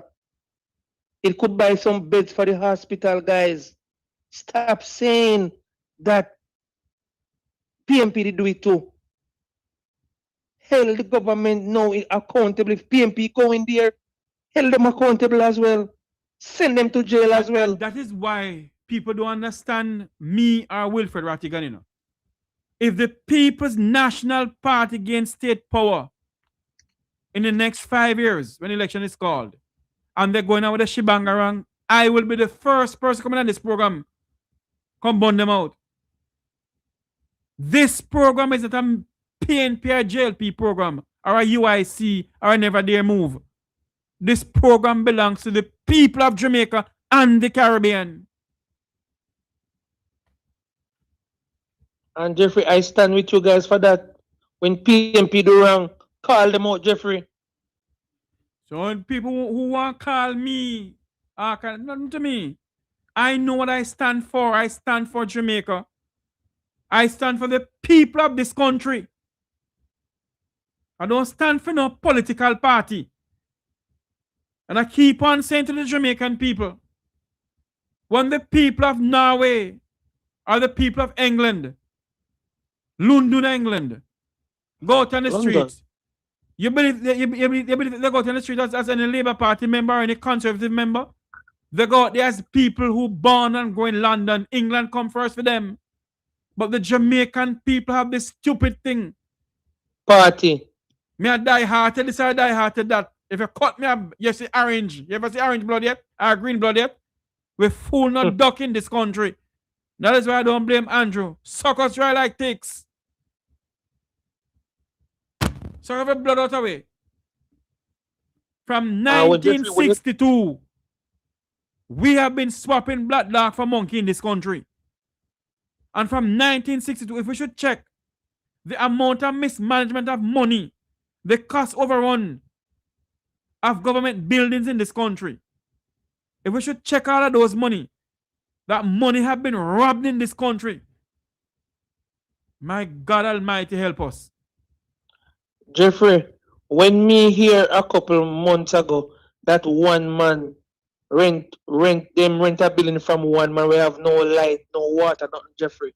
For $400 million, Jeffrey. Yeah, hello. One day talk, Jeffrey. You think I know this one? This has been going on in this country under the two political parties. And that's Jeffrey, and that's why they can't come out strong and say, listen me, we not go back in our house until he go to jail or somebody go to jail or something, Jeffrey. But what I'm asking a question, sir. If Mocha don't see nothing for charge the Prime Minister for, why don't not charge the Prime Minister for, sir? If the Mocha don't see nothing for charge Tufton for, why don't not charge Tufton for? I don't understand we people in this country, sir. They can't charge him for nothing, sir. What are they not for charge him for? No rural read now. Rural read is a different kettle of fish. Rural read should go to prison. Rural read should go to prison. Can't be charged. But we are dragging our foot in this country. Because our justice system is for the people of the Vumbava and the Vumbavine. Not the people. Jeffrey, one question to you, sir. Go ahead. The SSL report that Jamaica pay how much $1 million for, right? And also the FinSac report. The FinSac report, we pay how much $1 million for. Do you think it's right if we pay for it as taxpayers, Jeffrey? Don't you think it's right for it to be published since we paid for it, Jeffrey? Of course, they should publish it. The FinSac report should be published, but you know why they can't publish it, sir? Because the two political parties are people who involved in it, sir.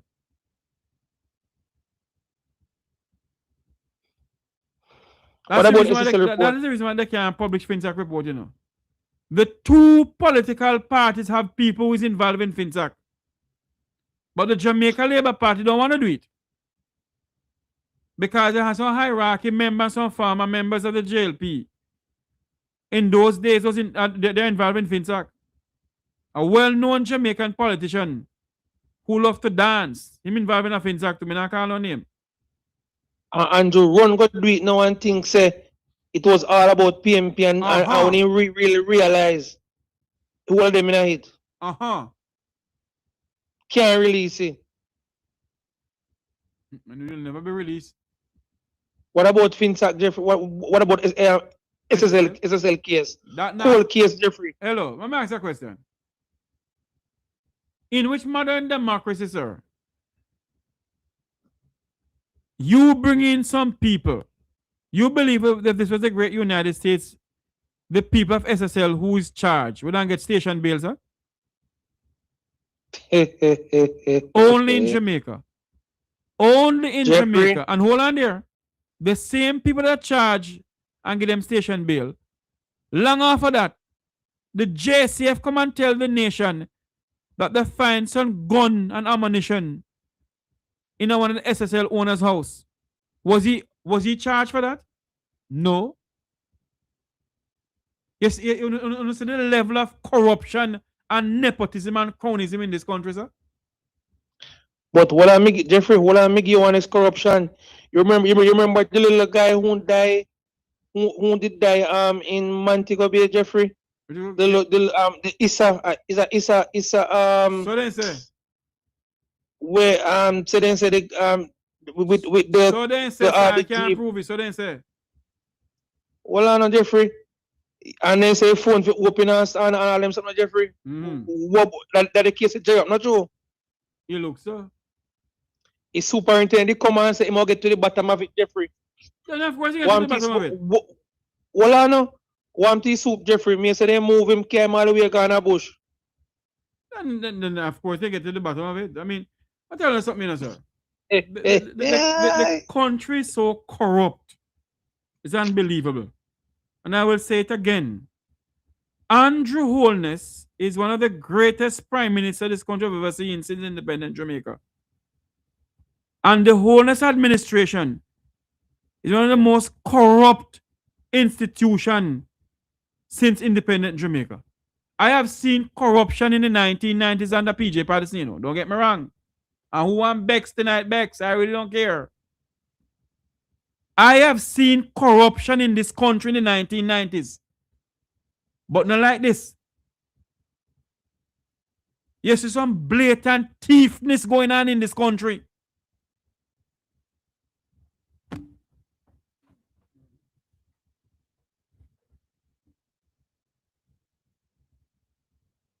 Hello? Look like him gone. In the mute, man. You mute yourself. You mute yourself, man. Yeah, Jeffrey. Yeah, Jeffrey. So Jeffrey in a pretty. But sir, as we have to go now, sir, I'm gonna tell you something. The people of Jamaica, sir, they want to be blamed for all of this, because we sit down, sir, and we keep on accepting what they give to us, sir. And I said it on I said it on a video clipping I did this morning at 3 o'clock in the morning. I did the video clipping. I didn't know it was gonna go viral. I saw it. I like it. I and share said too. to the people of this country that if you don't respect yourself, don't expect the leaders of this country to respect us. And I keep on saying this again on this program here. The change that we seek as a people will never come from the two political parties. It will come from we the people. We the Jamaican people are seeking the change that we want. So we have to be the change.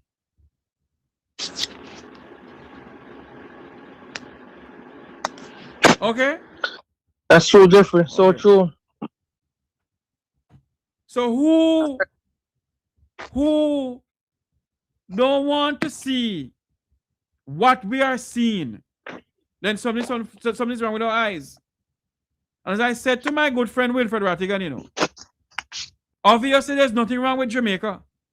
Only we believe that there's something wrong with Jamaica. In which modern democracy can the light and power company turn off light for how many hours? Are you hear nothing from the Jamaican people about it? You hear nothing from the Prime Minister about it? In which modern democracy can this happen, sir? Huh? In which modern democracy can this happen? None. Okay. All right, sir. Thank you very much for calling in. There you go. Hello, good night, make we talk. Yeah, for it. Yes, sir. I keep saying Andrew is the greatest prime minister ever since independence. You mean the greatest con man? He hasn't built a hospital. He hasn't built a school. Let me repeat myself to you, sir. Uh-huh. Andrew Michael Brogard Holness Uh-huh. is the greatest prime minister since independent Jamaica. Uh-huh. The Holness administration is one of the most corrupt political administration in the history of this country since independent Jamaica. I like that. Yeah, I like the sound of the last one, the last part of the statement. Then the most corrupt. Hold on now. Yeah, you have to use sarcasm sometime, Yeah, but the average imbecile won't pick up the irony in your conversation. Oh. You understand me? Them feel perturbed when a man like Jeffrey, who are defend the working poor in Jamaica, can declare that a con man is the greatest prime minister. Or that coming at the back of the bed. But it goes to the irony in it. A man from a one-room board house become a billionaire. I never work at 95 in my whole life. What you mean? You know? How you mean the man never work? The man work hard in the same job when they do. Well, I know you're poetic, What wrong with you? He's a hard-working prime minister and working like Mama P used to work. Yeah, get up 2 o'clock and 3 o'clock a morning and a solicit vote. I understand. You know? I understand. You know? Well, Jeffrey, you said the people of the country still, you know, the people of the country are so burdened with poverty and hopelessness right now, boy. I tell you, it's hard for them. Come out and say. Let me ask you a question, sir. Let me ask you this question. You are telling me that the people are burdened now with hardship and poverty. That they are afraid to come out and talk, sir? Jeffrey, if you allow me, listen, there was a MP in Portland who was murdered. And the accused killer was so poor, was so destitute. But a high-power lawyer was assigned to defend him. At the circuit hearing, the accused killer disappeared. And the police didn't come out and tell you that this man is missing or this man is wanted. It is silent. And the opposition PNP, of whom the deceased was a member, didn't come out or even utter anything concerning that. They are silent too. Jeffrey, it really is an abomination right now. What I tell you, brother? Trust me. No wonder 2/3 of the electorate no participate in the election, brother. They can't convince 2/3 of the population to participate. Because 2/3 of the population believe the PNP and the JP converge at certain points in our political history, brother. You know something, sir? I think the Jamaican people do not see who to vote for or what to vote for anymore. I agree with you, brother. I agree with you. I think the people of this country have reached a point, sir, that these two diatribes, Mark Golden has never become prime minister before in this country, and I believe he'll be a great prime minister if he become prime minister. At the end of the day, sir, I think the Jamaican people have reached a point where they're tired of the two political tribes. I tell you that, and you have some fanatics. I love the PNP, but he's not a fanatic. Anytime they make misstep, I bash them. I'm in the business. I'm not beg them nothing. Anytime they misstep, I bash them. And I beg the PNP shit. And I hear the opposition leader on a talking program, Portland Spice. And the question was, when are you going to hit the street? And his feeble response was, are you going to join me on the street? What kind of feeble response that? No. The opposition leader have a right to ask that. Jeffrey. Hold on. Allow me. Just a second. Hold on a minute.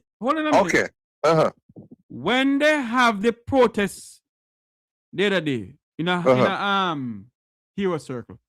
Yes. How many Jamaicans were out there? Listen. Jamaicans were a few. The prime minister mobilized more people to oppose the main idea of the maker of that demonstration by coming out and telling people and say, yo, me form a counter demonstration, and that intimidate the people. But remember when Mark Golden get this in the house and he come up on the roadside with him 14 member and them stage a demonstration. You remember that day? Him finishing presentation on the roadside. Hold on there, sir. Yeah. I agree what you're saying. When Mr. Golden came out in front of the parliament and next to the parliament, the people's parliament, sir. How many Jamaicans are out there with him, sir? Jeffrey, a few. Okay. But him come out, him have the courage to come out. Hold on there now. When Mr. Golden said on Portland Spice TV, are you going to join me? He has a right to ask a question, sir. Well, you have a point there, Sir Jeffrey. Because but that response is not good enough. The way I want him to do.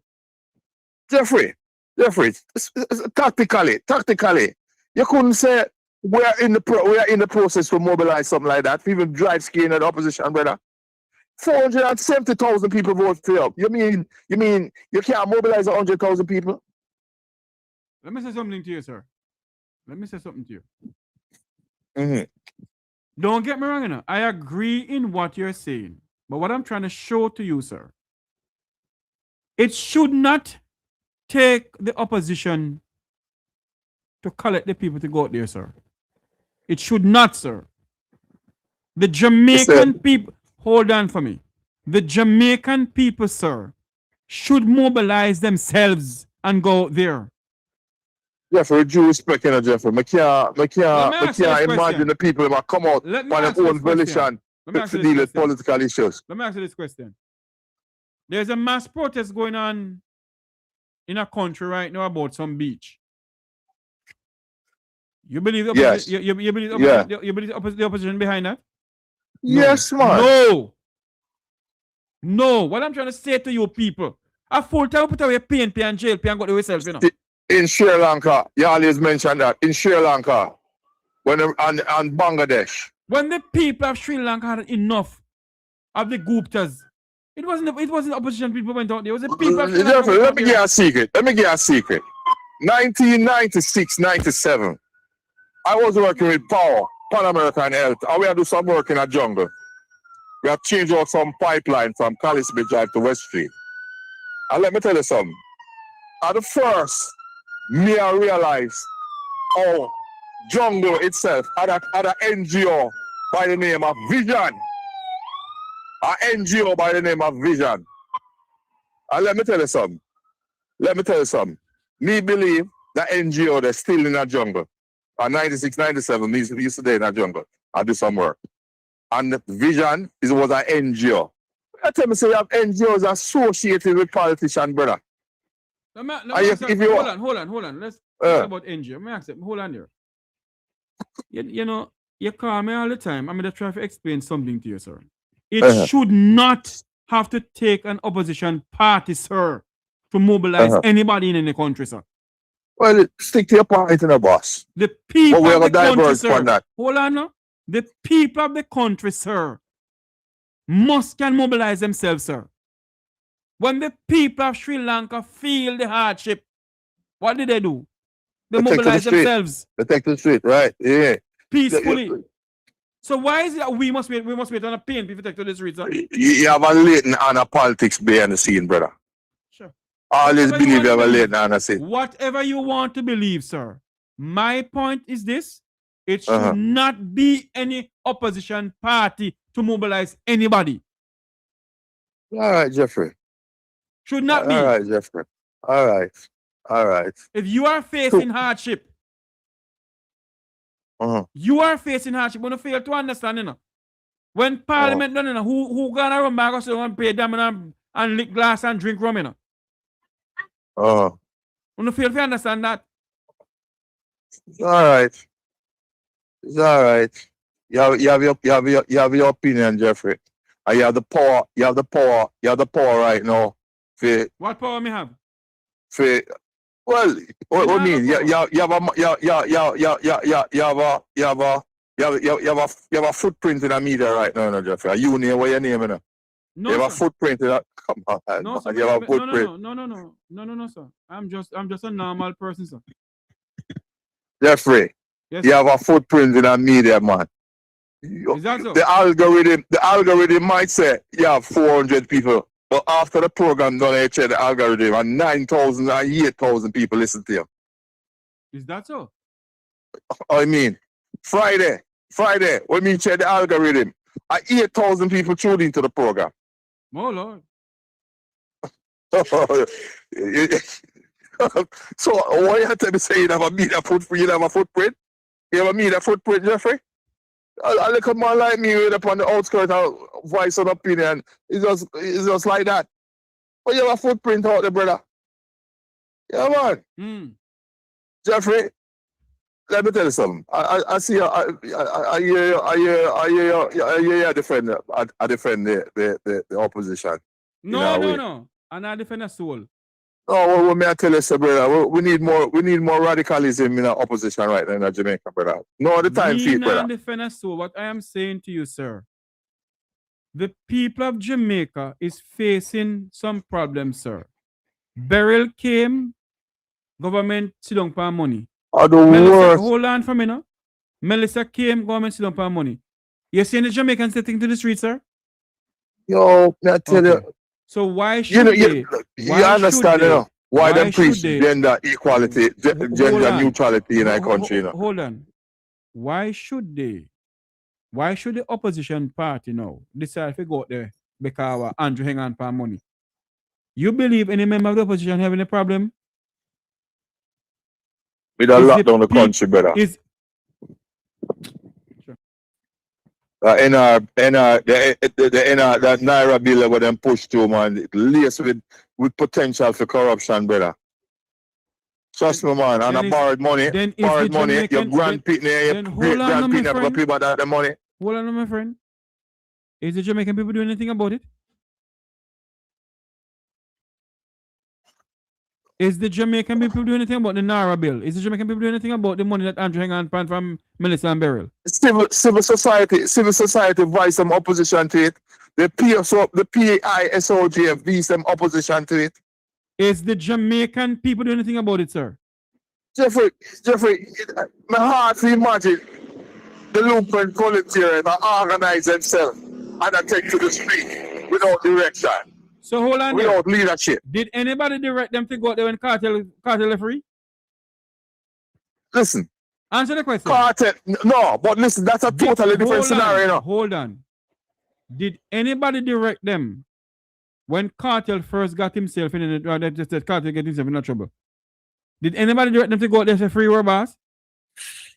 Ready. Answer the question, man. No. Okay. No. So why should somebody direct them now? That's a different situation. No.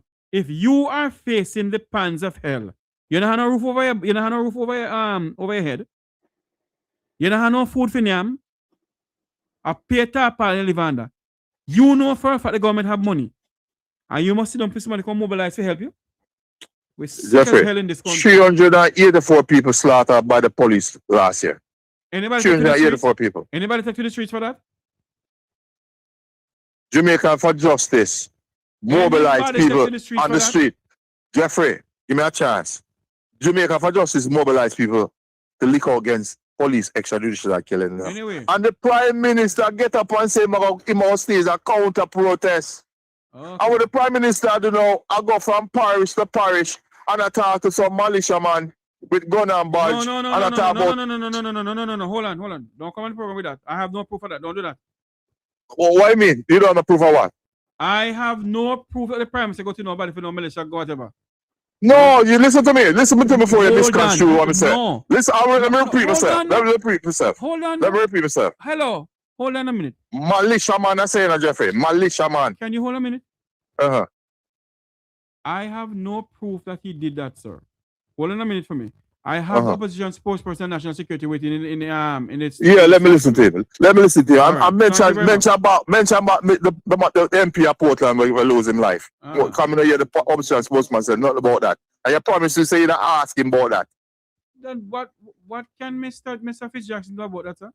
Voice of concern, me create here. All right, sir. Thanks for calling in.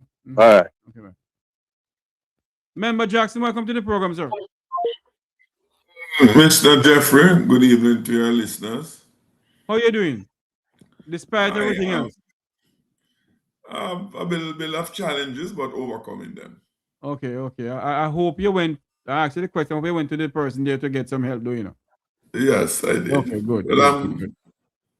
Well, well, as I say, everything is everything. All right. But everything can get better.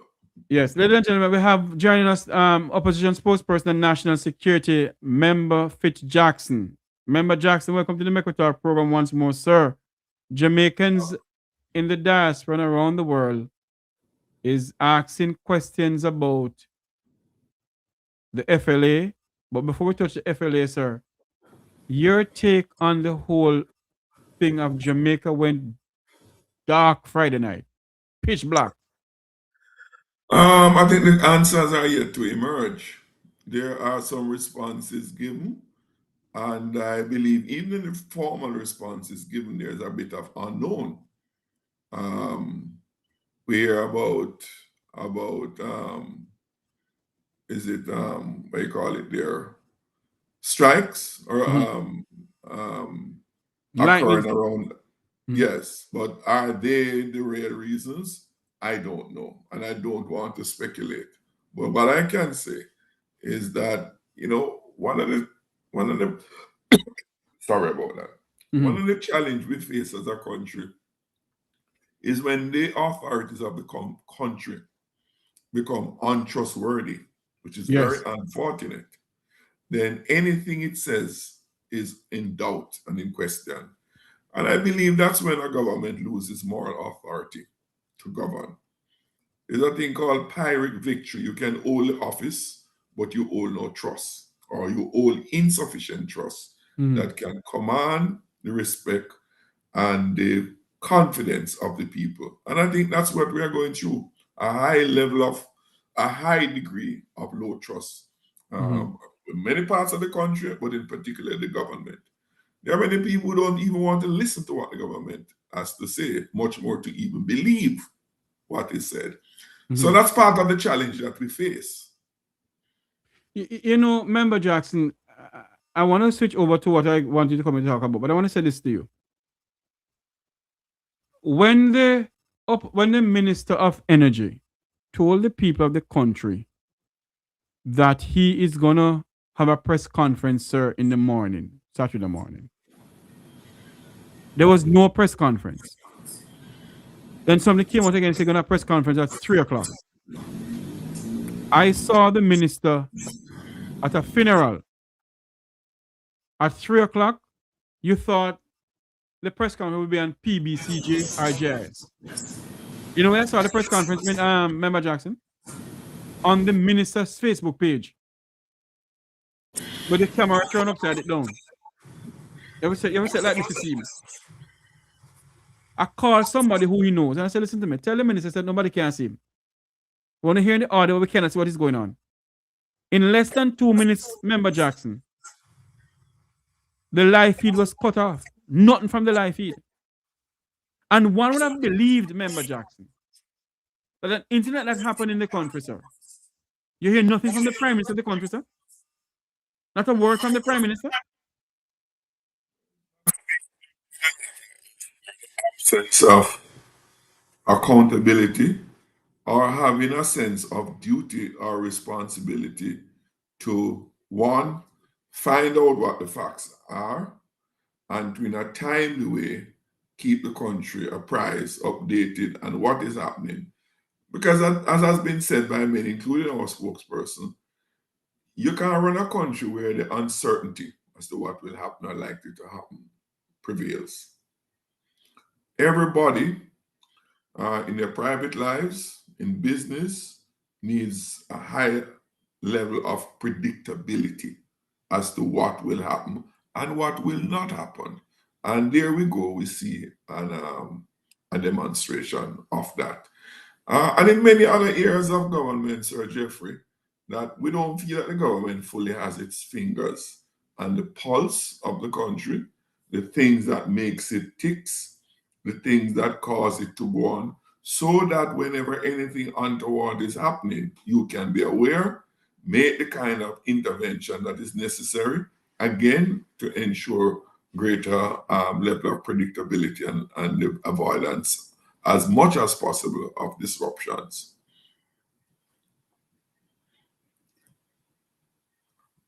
I'm not hearing you. I'm not hearing you if you're hearing me. Member Jackson, I'm hearing you. I had mute the mic for you to work. As we segue into the whole thing with the FLA, the Licensed Firearm Authority, what is really going on in that authority, in that department, sir? What is really going on? Just before I answer your last caller, I'd ask you to ask me a question, and I'll just answer it in passing about a former member of Parliament, Dr. Bloomfield, who was murdered in Portland and what has happened. Just to let your caller know, I have personally raised it in my last face-to-face meeting with the commissioner. He promised to give me an update 2 months going now, and I've not gotten that update. Among other things, the former councillor of the Southborough Division in Portmore, adjacent to my own constituency, who was murdered while in office. No one has been arrested. No one has been charged. And of course, the one in the case of Dr. Bloomfield is even more ridiculous. The gentleman who was detained and on a trial just disappeared out of police control, and we hear nothing further. And of course, immediately after there was a by-election, the GLP won the seat, and the rest is history as to what transpired 2 elections thereafter. So I just want to put that aside. Now, the question of the FLA, as we have said, true statements that I have issued, interviews I have given, statement by my colleague spokesperson, Zulika Jess, where we call for the immediate removal of the CEO, under whose watch those awful occurrences took place, where huge amount of ammunition can't be accounted for, dead people being inventoried as applicants and beneficiary of ammunition, the travesty that has prevailed. And I think I said then, and I repeat now, no civilized society could have an incumbent remain in office in those circumstances. And the first thing to do is for that person to demit office, and if not demit on its own volition, the minister in charge to have him removed. That's the first step. But you need to then have a thorough and independent investigation. It can't be the board that leads that investigation, because it's under the current board that the CEO, all those things happen. And we are yet to learn of any steps that the board has taken. And what has to be considered too is whether or not the board went to sleep amidst all that was happening. But those are the immediate first steps. And we don't want to run down the line about 1,000,001 things to do when the first and most important ones are not addressed. Member Jackson, I want to play a video of a statement that you put out, sir. I want you to listen to this. Sure. For the members, for the students in the chat room and Jamaicans around the world who didn't hear it. I want them to listen to what you said. Thank you. I am Fitz Jackson, the parliamentary opposition spokesperson on national security. The findings in the Integrity Commission's report on the FLA are deeply troubling. The investigation confirms a fundamental breakdown of law, of order, and public trust at the very agency responsible for regulating deadly weapons in Jamaica. No head of entity, in this case the CEO, who presides over falsified records, missing ammunition, and conveniently destroyed evidence can remain in place for another day.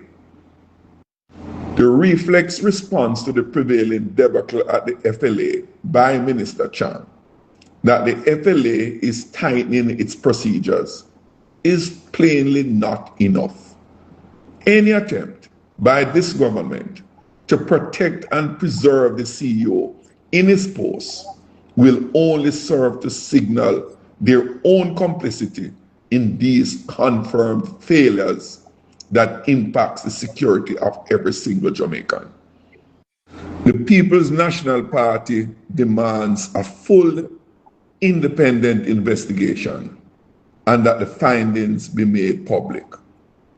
Public trust cannot be sacrificed for the loyalty of any individual, whoever that person happens to be. In light of what we now know, the CEO, Mr. Daryl, ought to and must resign now.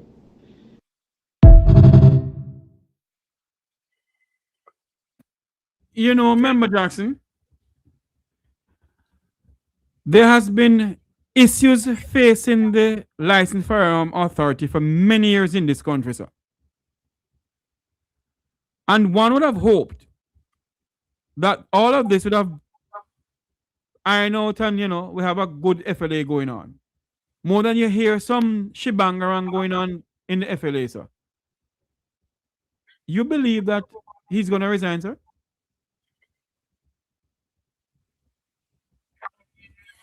I'm reluctant in wanting to believe that the right thing will not prevail.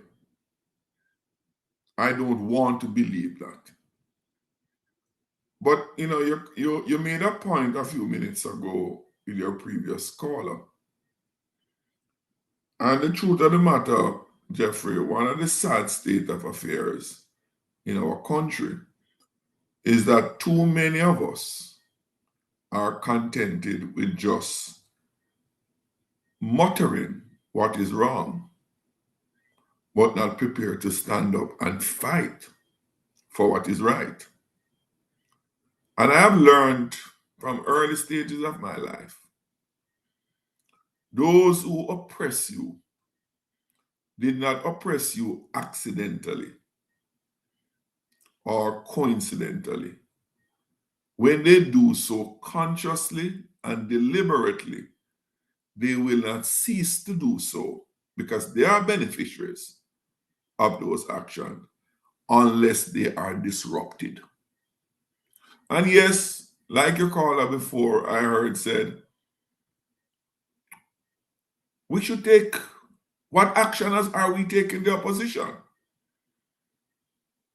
Anywhere in the world you go, opposition party has to be seized of the readiness of persons not only to speak about doing something, but ready to do something.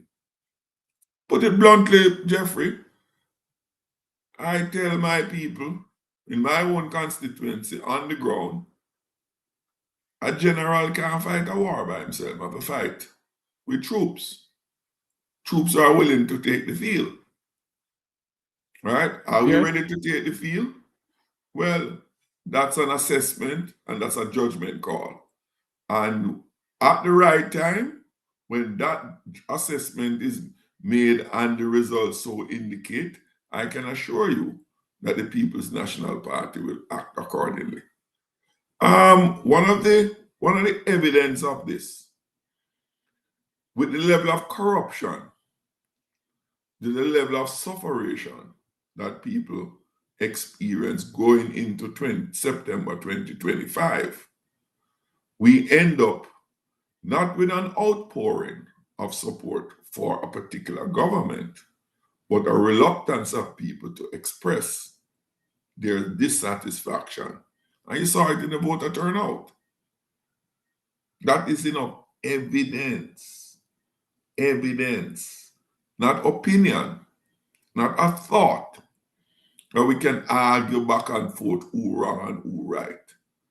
The difference between opinion polls and election is that it measures what actually happens.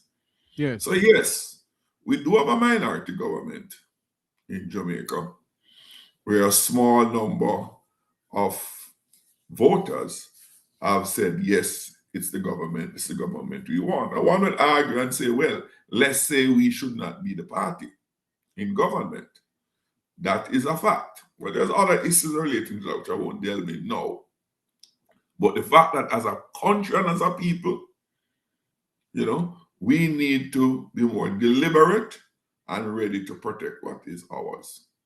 And you asked a good question earlier on. It's not that we can't act. It's what we choose to act for. What we choose to act for. There was no call to action for certain things, but people act because of what they believe in and want to do. And I believe that, when good people sit by and do nothing, that's when evil men prevail. And we have heard that worded a different way, said decades before me, but they were true then as they are now, and they will always remain. So we have to keep plodding along. We have to keep pushing along. And we, as an opposition, parliamentary opposition, you know, I tell you the truth, I'm kind of reluctant to use the word opposition, you know, because we are not opposing, but we are proposing. And we are for things, not opposing things. We are for what is right, what is good in the country. So we have more consider ourselves progressive people rather than an opposing team. That is my own personal contention. For those but to come back to the subject you raise, Jeffrey, about the FLA, it is serious. It is serious. And it is serious in the midst of rampant corruption in the country. It is serious when you have high levels of murders, right? When you have high levels of questionable shootings in the country. It is serious. And it's not something that we should just fan aside. You know, again, one of the challenges that I see we face, and I'm trying to grapple with, is that so long as something is not immediately affecting us, for many people it's not a crisis, it's not a problem until it comes close to home. And then we get up all of a sudden and ask what the government is doing, and even what is the opposition doing. But in that famous quote from John F. Kennedy, you know, ask yourself, what are you doing? I have to ask myself that question too. I try to do that every day. And are we doing the doable things? Are we refraining and come up with some plausible or seemingly plausible explanation why we are not? You know, one of the things I find amazing about my fellow Jamaicans, you know, we are very eloquent in justifying not doing anything, you know. Very, very eloquent. At least persons like yourself will come out front and voice your position on certain matters. Many people do it hide behind the microphone. At least you come out front on the camera and voice your position. So you convey to the country where discontent is. And even towards informing the government that, you know, you're not doing things so well, with a view to having a change. Member Jackson, let me say this to you, sir. You hearing me? I'm hearing you. I'm hearing you. Let me say this to you, Member Jackson. I grew up in a political home in Westmoreland. And I'm pretty much sure you know the people who I grew up with. The former Custis, the late Custis of the parish of Westmoreland, James Thompson. Yes. That's where I grew up. And in high school, I developed a love for politics. Because I used to love to listen to Michael Mann's speech and so forth. Why I go in that road, Member Jackson, is this. I cannot stand by. I refuse to stand by and see what is going on in this country and don't say anything. I know sometimes people say to me, Jeffrey, no, be careful what you're doing. But I know the Bible says you must be very wise when you're doing stuff. I serve an awesome God. And I've never seen, in all my 50-something years on this earth, I've never seen the level of corruption and nepotism that's going on in this country right now. And you hear nothing about it. People will speak out, and little people will speak out, and that's it. But those who need to speak out will never speak out. I want to play a video here for you, Member Jackson, that was done by Television Jamaica about the FLA. Listen to this video here. First up this evening, the Integrity Commission's report on its findings into the operations of the Firearm Licensing Authority, FLA, was tabled in Parliament on Tuesday. The investigation, which spanned several years, examined allegations of mismanagement, oversight failures, and other concerns within the agency. We have the details in this report. A major investigation into Jamaica's Firearm Licensing Authority has uncovered accountability gaps, missing ammunition, and irregularities in its licensing system.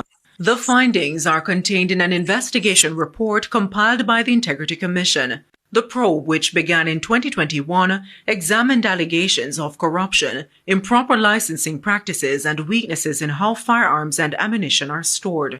Investigators found that while no firearms earmarked for destruction were missing, at least 190 rounds of .22 ammunition could not be accounted for at the authority's main vault. The report also... From an member Jackson.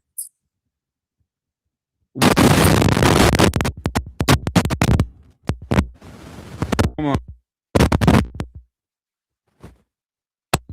One would have believed that when it comes down to ammunition, it's secured properly. Your take on that, Member Jackson? You know, you don't need an interpreter to, that the management is woefully poor. And the point I made in the release is that the FLA, I believe, has some similarity to a surgeon in an operating theater, where you are required to be precise, to be accurate all the time, because it's life and death. And you need competence in that operating theater, because any slip or any improper conduct is losing a life. Any improper and incompetent behavior or activities as it relates to the security of ammunition, granting of license, result in death to individuals. The 192 rounds reference in that report you gave could possibly account for 192 lives being lost. That is the depth of it. So when I made the call for the stepping down, removal of the CEO, it's against the severity of it. And also to convey in no uncertain terms to whoever will succeed and whoever remains in authority that the job that you have there is a most serious one. And slips cannot be allowed to prevail.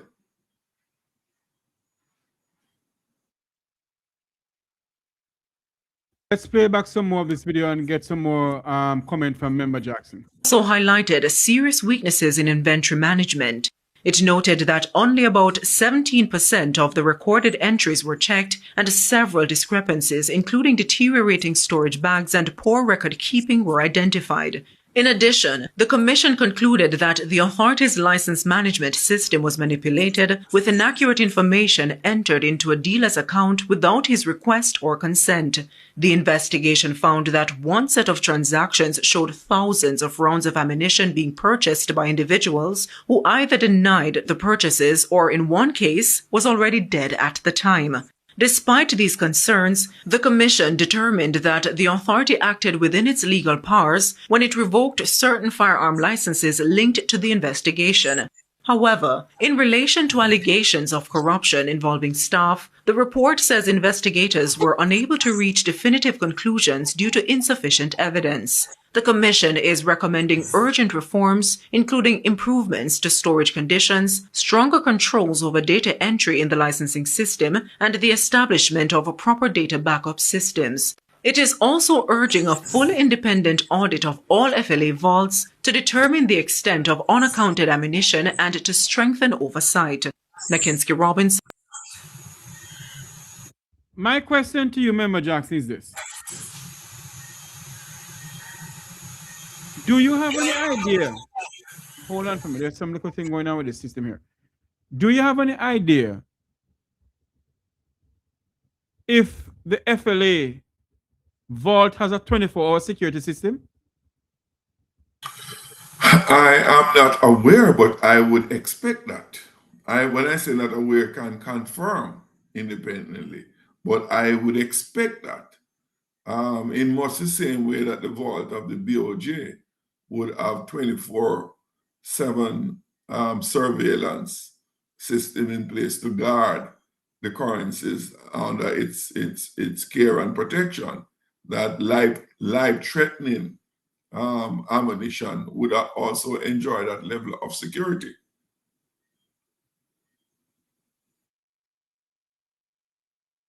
Do you believe the IC did a great job in investigating the FLA? Put it this way. The investigation revealed what they have been able to find. Right?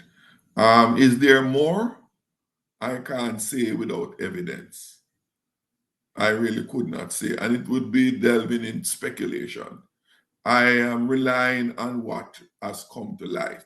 As we do with all audit or all investigation, we rely on the evidence that it unearths as the basis of course of action to be taken and for condemnation to be made when it is so desired, when it is so warranted. So I don't want to go down the road of speculation against which I can't separately or independently verify to be otherwise. Member Jackson, do you believe that the majority of the government entity in this country is corrupt? What I've seen over the last, particularly over the past 10 years, and I've been involved with the government and the public service directly for the over past 32 years. What I've witnessed in the last 10 years is that a number of senior public officials have become very scared of exercising their authority out of fear that there will be political retribution if it doesn't find favor with the political directorate. I say that without reservation. There are individuals, names I won't call, who have interacted with over the years through the various agencies and ministries that they operate in. And in the last 10 years, they are scared as hell to say what they know. I'm not asking anybody about that. I will go further. Some of them have become personally disappointed in, because I do believe that in light of improper practice, or with the knowledge of improper practice, and one becomes silent, it makes them complicit in those actions. And there are some individuals, heads of departments, heads of agencies, that I have witnessed it with my own eyes. In the past, they would more openly speak about even things that are happening that they are not pleased with. They'll openly speak about it. No, they are not denying that certain things are happening, but you'll see the mute. Why do you allow this to happen? Why do you allow that to happen? How does this prevail? And it's muteness. Do you believe that this country is becoming a dictatorial, this government is becoming a dictatorial government? No, it has already become one. The question is to what extent. And as was mentioned in the last conversation about NARA, NARA, in my view, at least the NARA that we have, is one that seeks to legalize authoritarian rule. When you give the Prime Minister the power, right, to circumvent all the prevailing regulatory strictures that prevail in the country, strictures that were there as safeguard for the public interest, and the minister can unilaterally override, as we saw what happened in the Dry Harbor case, where the agency, after its own professional, in this case NEPA, its professional evaluation determined that this exercise is not in the public's interest, and forbid the mining from taking place. The Prime Minister nullified that decision and approves the action. It is only because of constitutional breach for environmental rights or the protection of environmental rights why that decision is now overturned. You know, there are many, you see, we can't short circuit due process, right?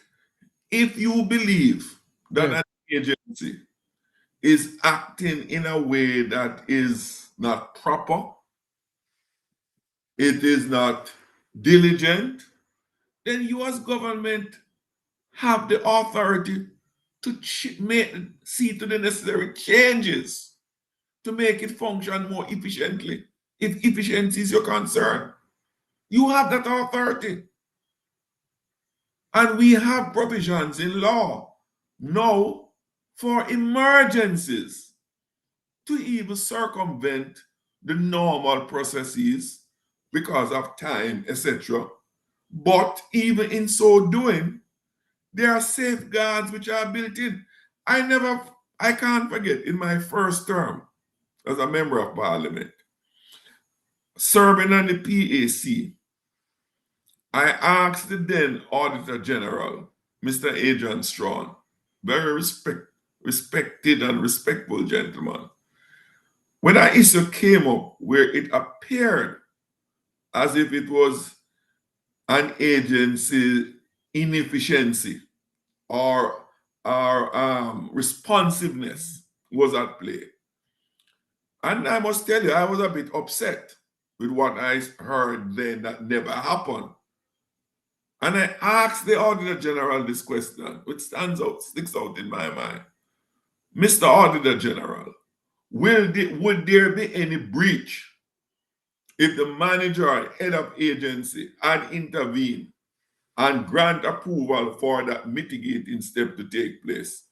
His answer to me, Member Jackson, there is nothing in law that prevents any public manager from acting outside of the provision once they provide the necessary documentation to substantiate or to justify their circumventing. In other words, you can go back to check if the reason was plausible or not. I never forget that.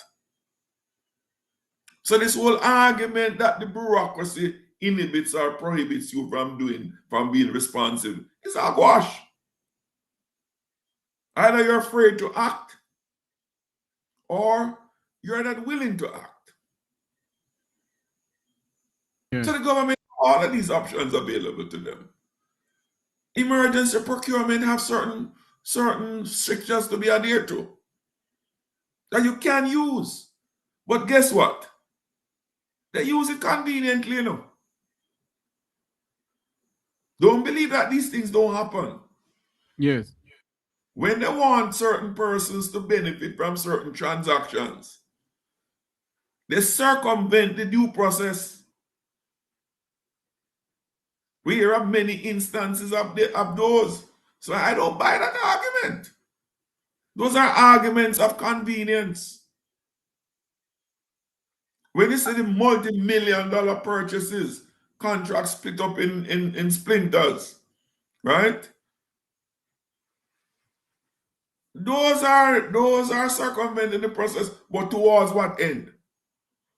To ensure. Look what happened, for example. And you know, I must tell you the truth, you know, Jeffrey. Sometimes we get a little bit impatient to talk about some of these things. And some people might deem it arrogance and my part. But let me tell you why. We can't keep on talking about the same thing forever and not doing anything. Look what happened the other day before the elections, when over $1.4 billion was spent by the government. And I say the government and that singular Daryl Vaz, who was the minister who led it, because he did what he did with the full knowledge, consent, approval of the cabinet. Yes. So it's the government of Jamaica. The point, man, the hitman in this assault was Daryl Vaz, but it's not him alone. The entire cabinet spent $1.4 billion to buy some old buses, right? Many of them can't navigate the Jamaican terrain. Many of them broke down along the way. Many of them still parked. So much so, and verified that they had to abandon the old bus uses to buy new buses to satisfy the needs of our students. Something that we were telling them from the beginning. But guess what? To tell you how barefaced this government is with the corruption, and everybody else who support them, when they made the money, the millions and millions of dollars of that transaction, they just move on. Because out of those, I saw one of your media colleagues pointed out, one of those buses were being sold in America for $3,000 something US dollars. But they were sold to the Jamaican government for over $70,000 US dollars. Member Jackson, hold a point there. We have information now that we're trying to verify. Was the buses given to the Jamaican government as a donation? Or were they sold to the Jamaican government? And who sold them to the Jamaican government? Because the city of Miramar, we're trying to get some information from them pertaining to these school buses. Something went on that we need to find out, Member Jackson. Go ahead. Look here, my friend. We don't have to split hairs. From the accounting that I've seen presented, the average cost of one of those buses was $70,000 US. Correct me if I'm wrong, or whatever the amount is thereabout. And research data indicate that those buses were being sold for $3,000. That is roughly. Some of them are $2,000, $1,000. Yes, but be conservative and put it at $3,000. That's over $72,000 US dollars difference, right? By somebody, some entity, some broker, some agent using that purchase. Where did that profit go to, and for what purpose? Why wasn't the government, through its various procurement agency, directly purchasing these buses? Why weren't they doing it? No, Jeffrey. What other evidence do you want to say that something fishy, something, as with them saying on the streets, something don't match out taking place? And what is the uproar? Where is the voice from the private sector, who's supposed to be the epitome of good commercial transaction? Where are they making a cry and demand? Right? The former president of the PSOJ would be out there bawling about who should apologize for what. Not making these demands on the government. And that's why the government can get away with it. Because there's too much content with these dishonesties. And not only that, Member Jackson.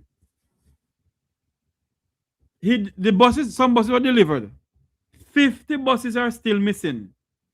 And an outstanding amount of $637 million is still missing. And this minister refused to tell the Jamaican people where the money is or where the buses is.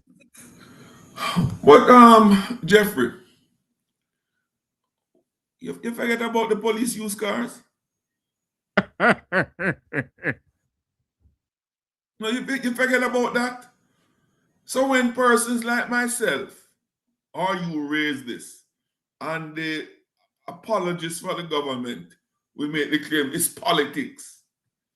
We didn't make up the facts about the police use cars. We don't make up the facts about the old used buses. We didn't make them up. Are those things properly accounted for? No, tell us. So, one of the reasons why I don't get into, and some people said to me, I must tell you, Fitz, we don't hear your voice much these days. As you're not talking about these things. But I'm not into the talking business.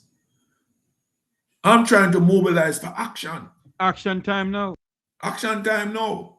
That's where I am more engaged. Not in the talking. Others are talking, and let them talk. And talking is important. But as I said earlier on, and I repeat,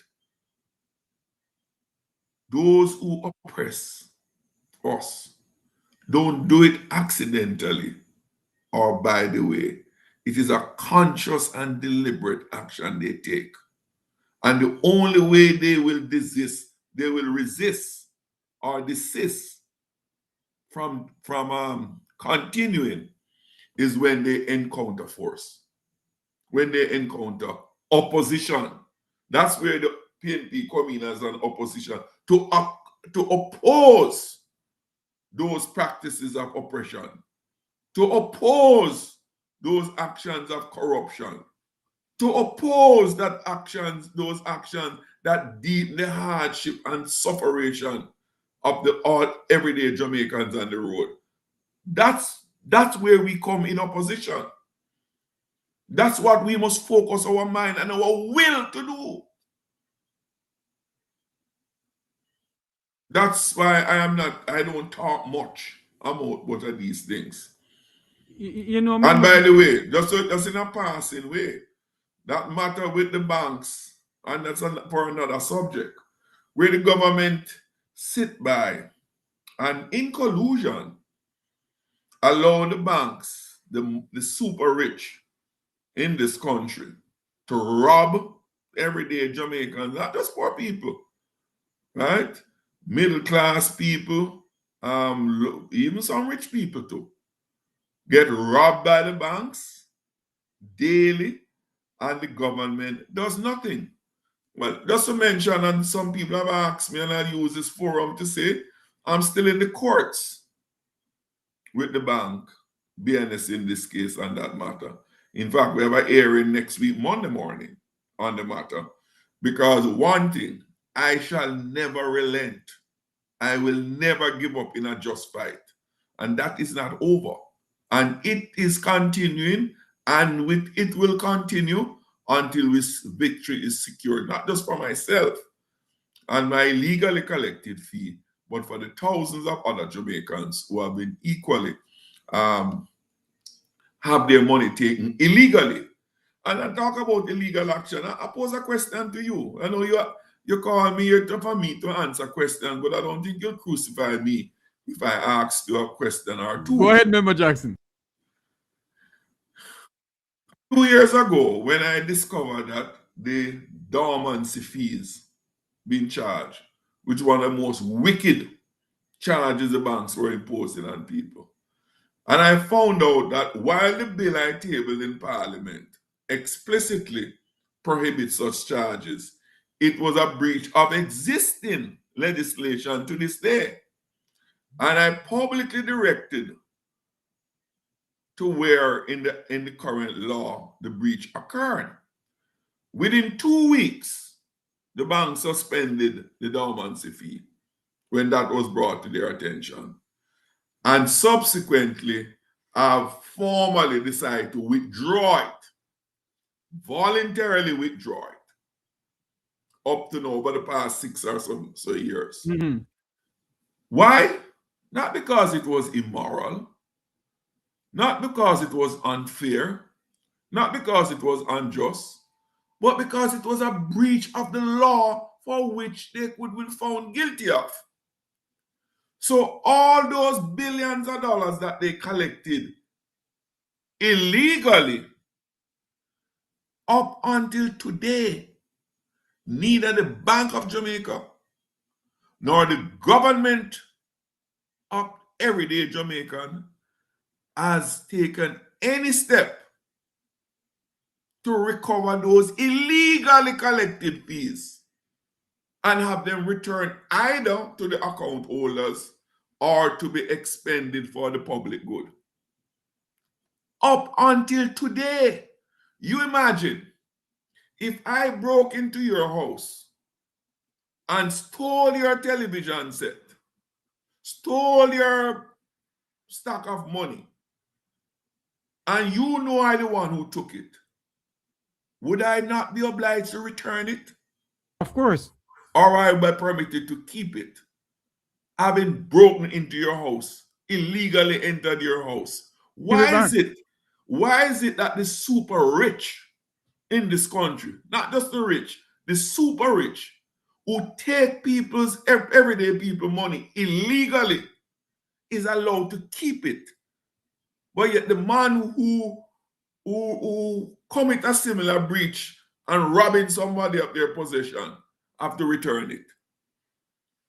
You know, now you understand now, Jeffrey, why them things get under my craw.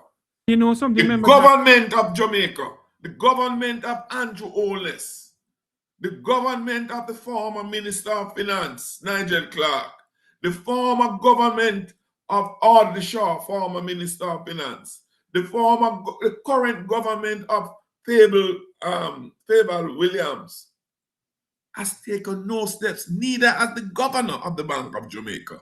And it gets worse. I've written to the Public Defender's Office asking for their intervention to remedy this wrong that has been done to the Jamaican people. And they have refused. The Public Defender has refused to proceed to take any action.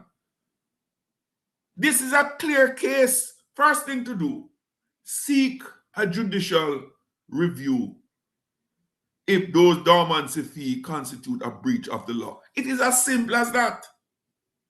And if deemed to be in breach of the law, to instruct the Bank of Jamaica to have an audit done of all such fees collected and return it to the account holders.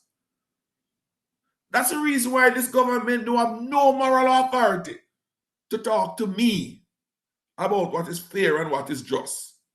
It has none. It is evidence like these, Jeffrey, that caused me to have that position. It's not something to get up and feel and think about. This is what I am living with before my eyes every day, and come to Parliament and talk about observing the law. This government don't have the moral authority to talk to me and no Jamaican about observing the law. None. And don't tell me must close my eyes and pretend as if it don't happen. Those are the things that I live with every day, that I see happen before me. And therefore the contempt that I have for this government and its practices are fixed. And those everyday facts that are occurring, every day that goes on and no action is taken. How do you feel if you witness somebody murder your mother and you tell the police that that man or that woman murder your mother, and the police refuse to go and even arrest and charge that person? What respect you can have for that authority? What respect I can have for a government who witness these things and do nothing? They don't even publicly reprimand them for it. Much more to take due course legal action against them. Not even that. And then you want me must walk and behave as if all is nice and dandy. No. It's about poor people money. You talk about people who struggle to send their picnic to school in the day. You talk about people who struggle to find a meal. I know as an MP represent a community of a cross-section of people. I know firsthand, many of them come to me in my everyday travels around the place, right? I have to fight to put a meal on the day. People live from meal to meal, not from paycheck to paycheck, from meal to meal, from hand to mouth. When they have breakfast, they don't know where dinner coming from. In the evening, they hustle to find something to eat in the evening, and that's daily. These are some of the people who are super rich in this country can grab from, rob from, and the government shake hands with and knock glass at cocktail parties with and smile. And they come to Parliament and tell you, oh, we are doing great. When some of us have to live that reality with people around us, right? You can't tell me must smile and behave as if everything is fine. So sometimes you see we get angry and upset, Jeffrey, because of these things we have to live with every day. Every day. Not sometime. Not sometime. So the journey is not very pleasant, but you can't give up. You can't give up. You know something, Member Jackson? I have a question to ask you about the government is saying that you only can carry $100,000 into the country.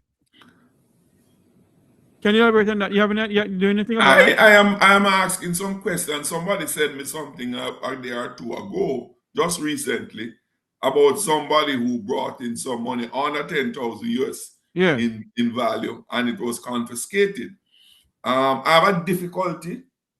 I think I saw something printed, but I'm investigating that some more. It doesn't appear fair or reasonable. If I say I'm to declare if I have under over 10,000 when I'm coming in, I don't have over $10,000. I don't know that I must get a receipt from somebody who gave it to me or a withdrawal slip from my bank account overseas to justify taking it in. I don't know about that. And that's a matter, for example, the government need to speak on loudly, because that affects many, many, many Jamaicans and non-Jamaicans who travel into the country, you know. And given the fact that we have a high level of non-banking transactions, meaning people don't deal with the commercial banks in their day-to-day transaction, people need to be aware of that, and we'll get the answer. Seek to have the answer and publicly disseminated. You know something, Member Jackson? I sit here and I watch you, because I love to watch in the Parliament too, and I see the passion that you have for the people of this country. I hardly see it in any other politician in Jamaica who I've spoken to. And I'm gonna go back to something that happened a couple years ago with the people of Clifton that you represent. You know, when I realized that this Prime Minister don't have any heart for the people of this country, when he sent the Jamaica Defense Force Air Wing, the regular JDF personnel, the JCF, drone and everything, over Clifton to bulldoze down poor people's house. That's the day I realized that this man has no regard for the people of this country. Well, you know, that case is just such an unfortunate situation in more ways than one. Clifton is a part of my constituency. And what happened is that for many years, I have been in the forefront seeking to have regularization of tenancy, of tenure for a number of those persons, because most of them, not all, most of them come out of the bottom of the sugar industry. Clifton used to be where we had barracks for workers in the sugar industry. And you know, those that live in the barracks were the ones least paid. They were like, you know, more modern day slavery. They stopped them in these barracks to give them shelter, to have their labor available to work in the cane fields. And so the government back then in the 90s that I was a part of, in the privatization of the sugar industry, there were three aspects to it: the factories, the land for the cultivation, and those who were living on the sugar lands. And the decision was taken that those who are living on the sugar land should be the beneficiary of the land, because them four parents paid for the land decades ago, right? And them should get that. So we set out to formalize it. It took much, much longer than I would have wanted, and the government would have wanted. At the end of formalizing it, you have an area of land adjacent. Now we saw there was a run on that area adjacent to it. I went to SCJ, who was managing the process, and said, what is happening? Are you accounting for all these people who are occupying these lands? And are you going to make infrastructure provisions? Because I was busily trying to get in infrastructure on the areas occupied by residents there for decades, long before I have been MP. Brought it to the attention of SCJ. I brought it to the attention of the Prime Minister too. So look, you need to seek to formalize those and make sure that the infrastructure provisions are there. Road, water, drains, etc. Rather than go inside there to investigate, right? And take the necessary steps to do what we had started to do over the other side. Without even notice, I went in with bulldozers. And over that side included some people too who were being relocated in that section, because when the subdivision were done, they had to be relocated because you want to have proper access roads and all of those things. It's the morning when my people down there called me to tell me that many of the people who rightfully belong over there were being bulldozed. And I called the Prime Minister and said, no, you have to stop. Because they have letters of possession that give them the right there. So, no consultation with me as MP, you know. What? No consultation. No consultation was made. And as you do with every informally occupied area of land, you send in your investigation team. Because if somebody occupies a piece of land, they are there. So you can find them. You know, and I like to say them go into a hole at night and you know, and you can't find. It's a piece of land them occupied. Do the investigation. You have the police can investigate. You have all the other investigations.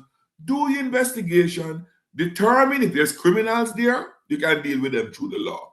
But what the Prime Minister did, going to show strength, claim that there are illegal sale of land by gangsters, and to go in and show muscle, a bulldozer, the army. I went there in the morning. The army was well mobilized. This is a case of putting the cart before the horse. And lick down some people places. Hold on for me, Member Jackson. Hold on for me, Member Jackson. Now tell me something now. In which modern democracy a Prime Minister who's a Minister of Defense call out the arm of his own people to bulldoze his own people's house? Is there something fundamentally wrong somewhere? No, I said I was going to ask 2 questions. You asked me questions for which you already have the answer. You said it. But you know, Jeffrey, what saddens me, we're coming right back to where we were earlier on. What saddens me is that many of these things happen before our eyes, and too many good people are quiet about it. And you know what happened? Because we are comfortable in our own skin with what we have. And we don't care about nobody else. It's the same way, Member Jackson. I heard the Minister of Tourism talking about moving some people from down in Treasure Beach in St. Elizabeth, from the coastline, putting them somewhere else, because they're going to build hotels and all sorts of shebang around down there. And my question I keep on asking, have they consulted the people of St. Elizabeth pertaining to that? Or is it that they're going to use brute force and force people to sell them the properties? Well, in Bernard Lodge, I have seen where the government remove farmers who are productively farming lands and the top agricultural lands in Jamaica to facilitate people to plant houses. You know what I said?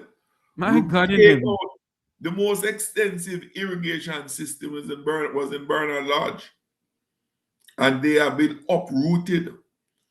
A lot of businesses I have visited there, because part of it was in my constituency, right?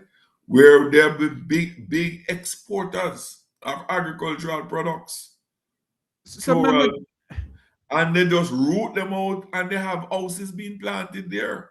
So Member Jackson, my question though, in all of this is going on, can the people of this country put an injunction against the Prime Minister from doing certain things, even with the NHT money? You know, as you raise that question, I said it in Parliament in a sort of voucher remark. This is the biggest law-breaking government in Jamaica's history. You look at the many cases that they lose, the actions that they take and they lose in court. And not only the biggest law-breaking government in the history of Jamaica, it is one of the most corrupt organizations in the history of this country. Well, I can't hide. You don't have to say it. I will say it. It's one of the most, Andrew Holness administration is one of the most corrupt political organization, one of the most corrupt government since independent Jamaica. Well, the records have confirmed that. So don't take any credit for being exclusive in that discovery. Don't take any credit. Member Jackson, I know you have to run. Yes. But my final question to you tonight here is this. If this government continue breaching the law and the human rights of the people of this country, I don't know if you're aware of a petition going around for Jamaicans to sign to send to the International Court of Justice and to the United Nations. In all of this, Member Jackson, will anybody go to jail for what is going on in this country? Well, that is the hope. That is the hope. But, for me, the foremost court of justice is not in The Hague. The foremost court of justice is in Jamaica, the People's Court, the public opinion and public action. And we have control. We are the jurors, the jurists and the jury in Jamaica. We can decide. We can decide. And it's all part that don't wait for anybody to get it right for us. Make we get it right ourselves. We have the power and we have the opportunity. We just have to just get serious and say enough is enough. That's as easy as that. When we decide to say enough is enough, no government can prevail in this country, whether you have PNP or JLP. Once the people decide that enough is enough and them have too much of this, then it's time to go. People will say, let me say this election is last year. We're talking about an election where less than 40% and a government less than how much? Little bit form the government. Without the moral authority to govern, our legitimacy is in question. That's the final judge. Member Jackson, I want you to speak to your people, because Jamaicans have never seen a politician that is so passionate about its people. Because there's a lady who I take for my spiritual mother who has lost money in her banking in both the housing, the credit union and the commercial banks. And every time she go back, their money they come to her account. She never get back a red cent. Well, that again reaffirms what I'm talking about, Jeffrey, is that the government doesn't take the interests of our everyday Jamaican. And I'm reluctant to use the term ordinary Jamaican, right? Everyday Jamaican. And everyday Jamaican include the poor, include the near poor, include our middle class, and it include our upper middle class. Because let me say is there any middle class in Jamaica anymore, sir? eroding very, very fast. But there's some snippets of them still there. And we want to protect them because we want to protect our middle class. Because we want to lift the bottom up. We want our people who are at the bottom to improve. And those who are already improved for their improved state to be preserved. I don't want Jamaica to be a land of just poor people. I want it to be a people who can earn livable wages and can enjoy a reasonable life. But to come back to your question about protecting those, sadly, that's what this government has failed to do. It has failed miserably to do. And I give you my assurance, and I'm saying it now because many people that I encounter right across the country that I travel, that the fight does not end. And to the extent that they might not hear me as vocal as I perhaps have been otherwise, it is not a sign of surrender. Not at all. But there's greater resolve than even before to achieve what is critically important for the majority of Jamaicans and an improvement in their lives. But we press on. We press on. Can you say the People's National Party is planning something? Well, do you think People's National Party plans something to let the people of this country stand up against the level of corruption going on in the country, sir? I don't want to say anything prematurely, but what I can say is not something that we plan. We pay a blind eye to. It's not something that we are not cognizant of, nor is it that we are ignoring. But as I said before, and I say it again, at the appropriate time when we say what we have to say. There you have it. Member of Parliament, Shadow Minister of National Security, a passionate Jamaican politician who speaks for the poorer class of Jamaican. Member of Parliament, Mr. Fitz Jackson. Thanks for coming on the Make We Talk program, sir, and for the Jamaican diaspora to listen to you. My pleasure. All the very best to you and your listeners. Thank you very much. That's Member of Parliament, Sir Fitz Jackson, for coming on the program here this evening. It's good to have him on the program here. I want to say thank you all very much for being a part of this program. Member of Parliament Fitz Jackson gave us his heart earlier on. He speaks truth to power. And I must say this to you all, that I've never seen him so passionate in my life. I've seen him in the Parliament. Yes, I've seen him speak truth to everything he does. But tonight he speaks with passion for the people of this country. And I wish we could find some more people like this. I really do. Our nation is in crisis. The people of St. Elizabeth do not know what is coming to them. And it begs to ask the question, what plans do they truly have for St. Elizabeth? It begs to ask the question also, is it because they have some plans for St. Elizabeth while they were denying the money? Both Hurricane Beryl and Hurricane Melissa?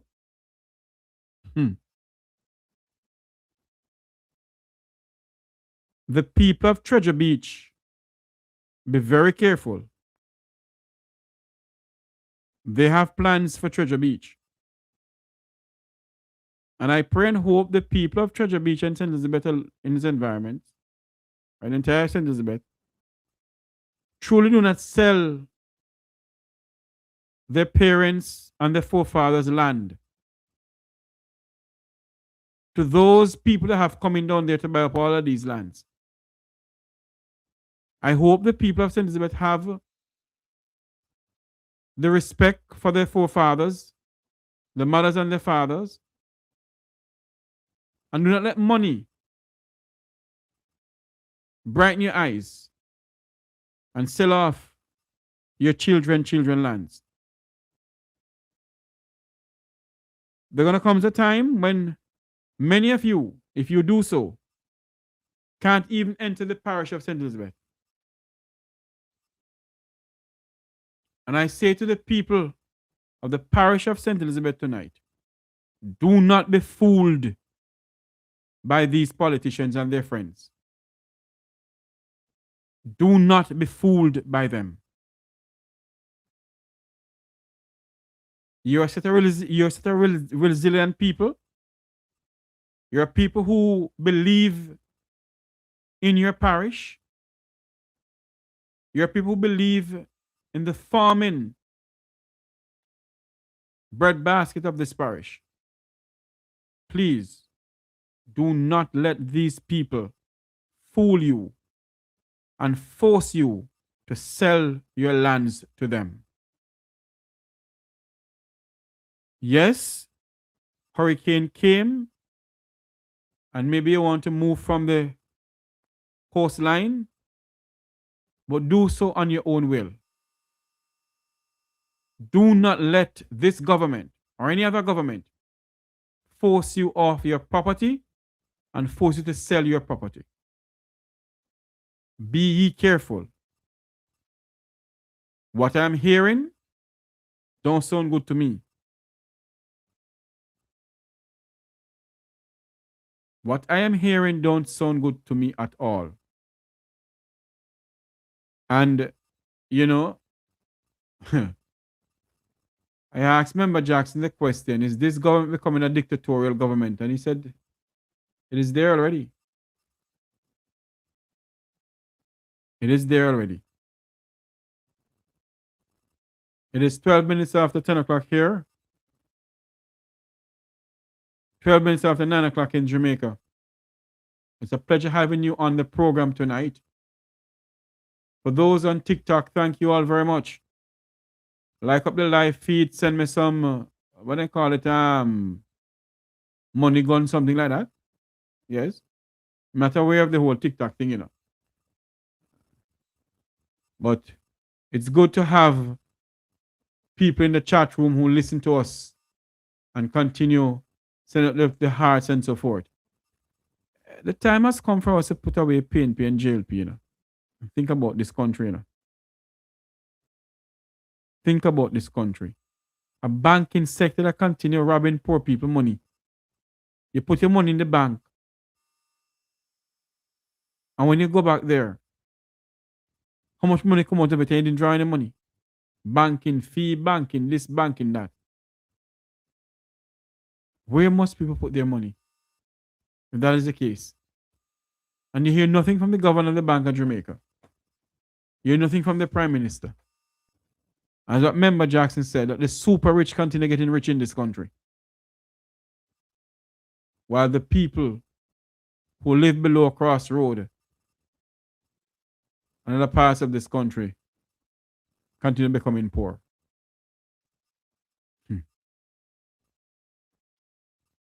The people of Westmoreland, the people of St. Elizabeth in particular, the people of Treasure Beach, wake up. Put away politics and wake up.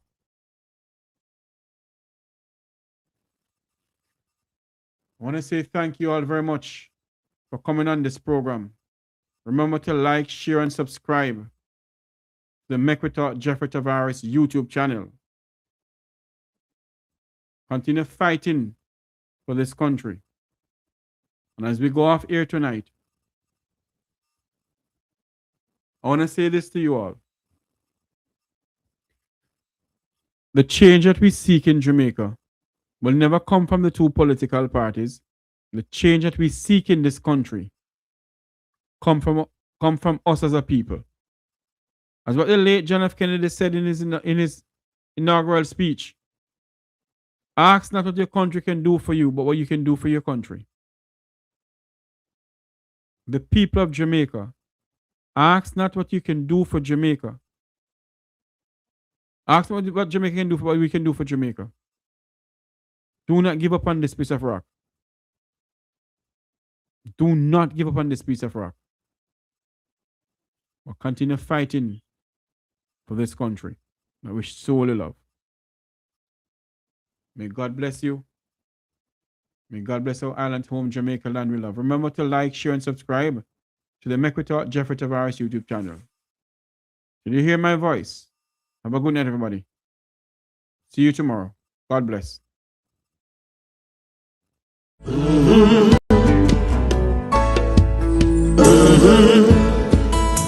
When the game gets rough and this life just seems so tough, make we talk, my people, make we talk.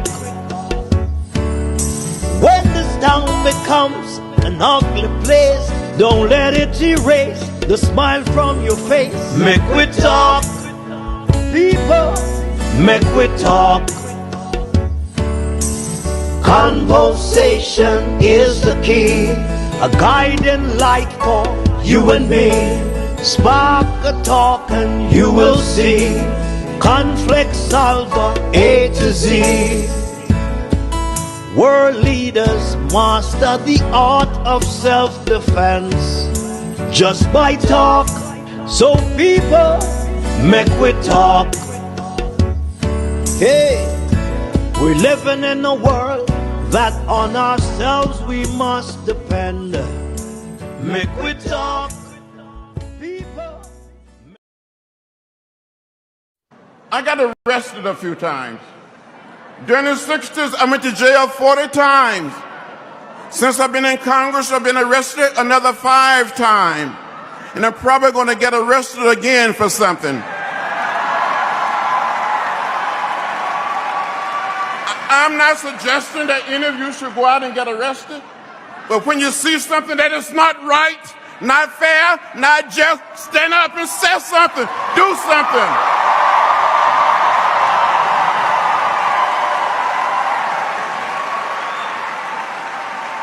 I gave a little blood on that bridge in Selma 53 years ago. I almost died. Some of my friends and colleagues were murdered in Mississippi and other places. I'm not asking any of you to give any blood. I'm just asking you to go and vote like you never voted before. We have to vote.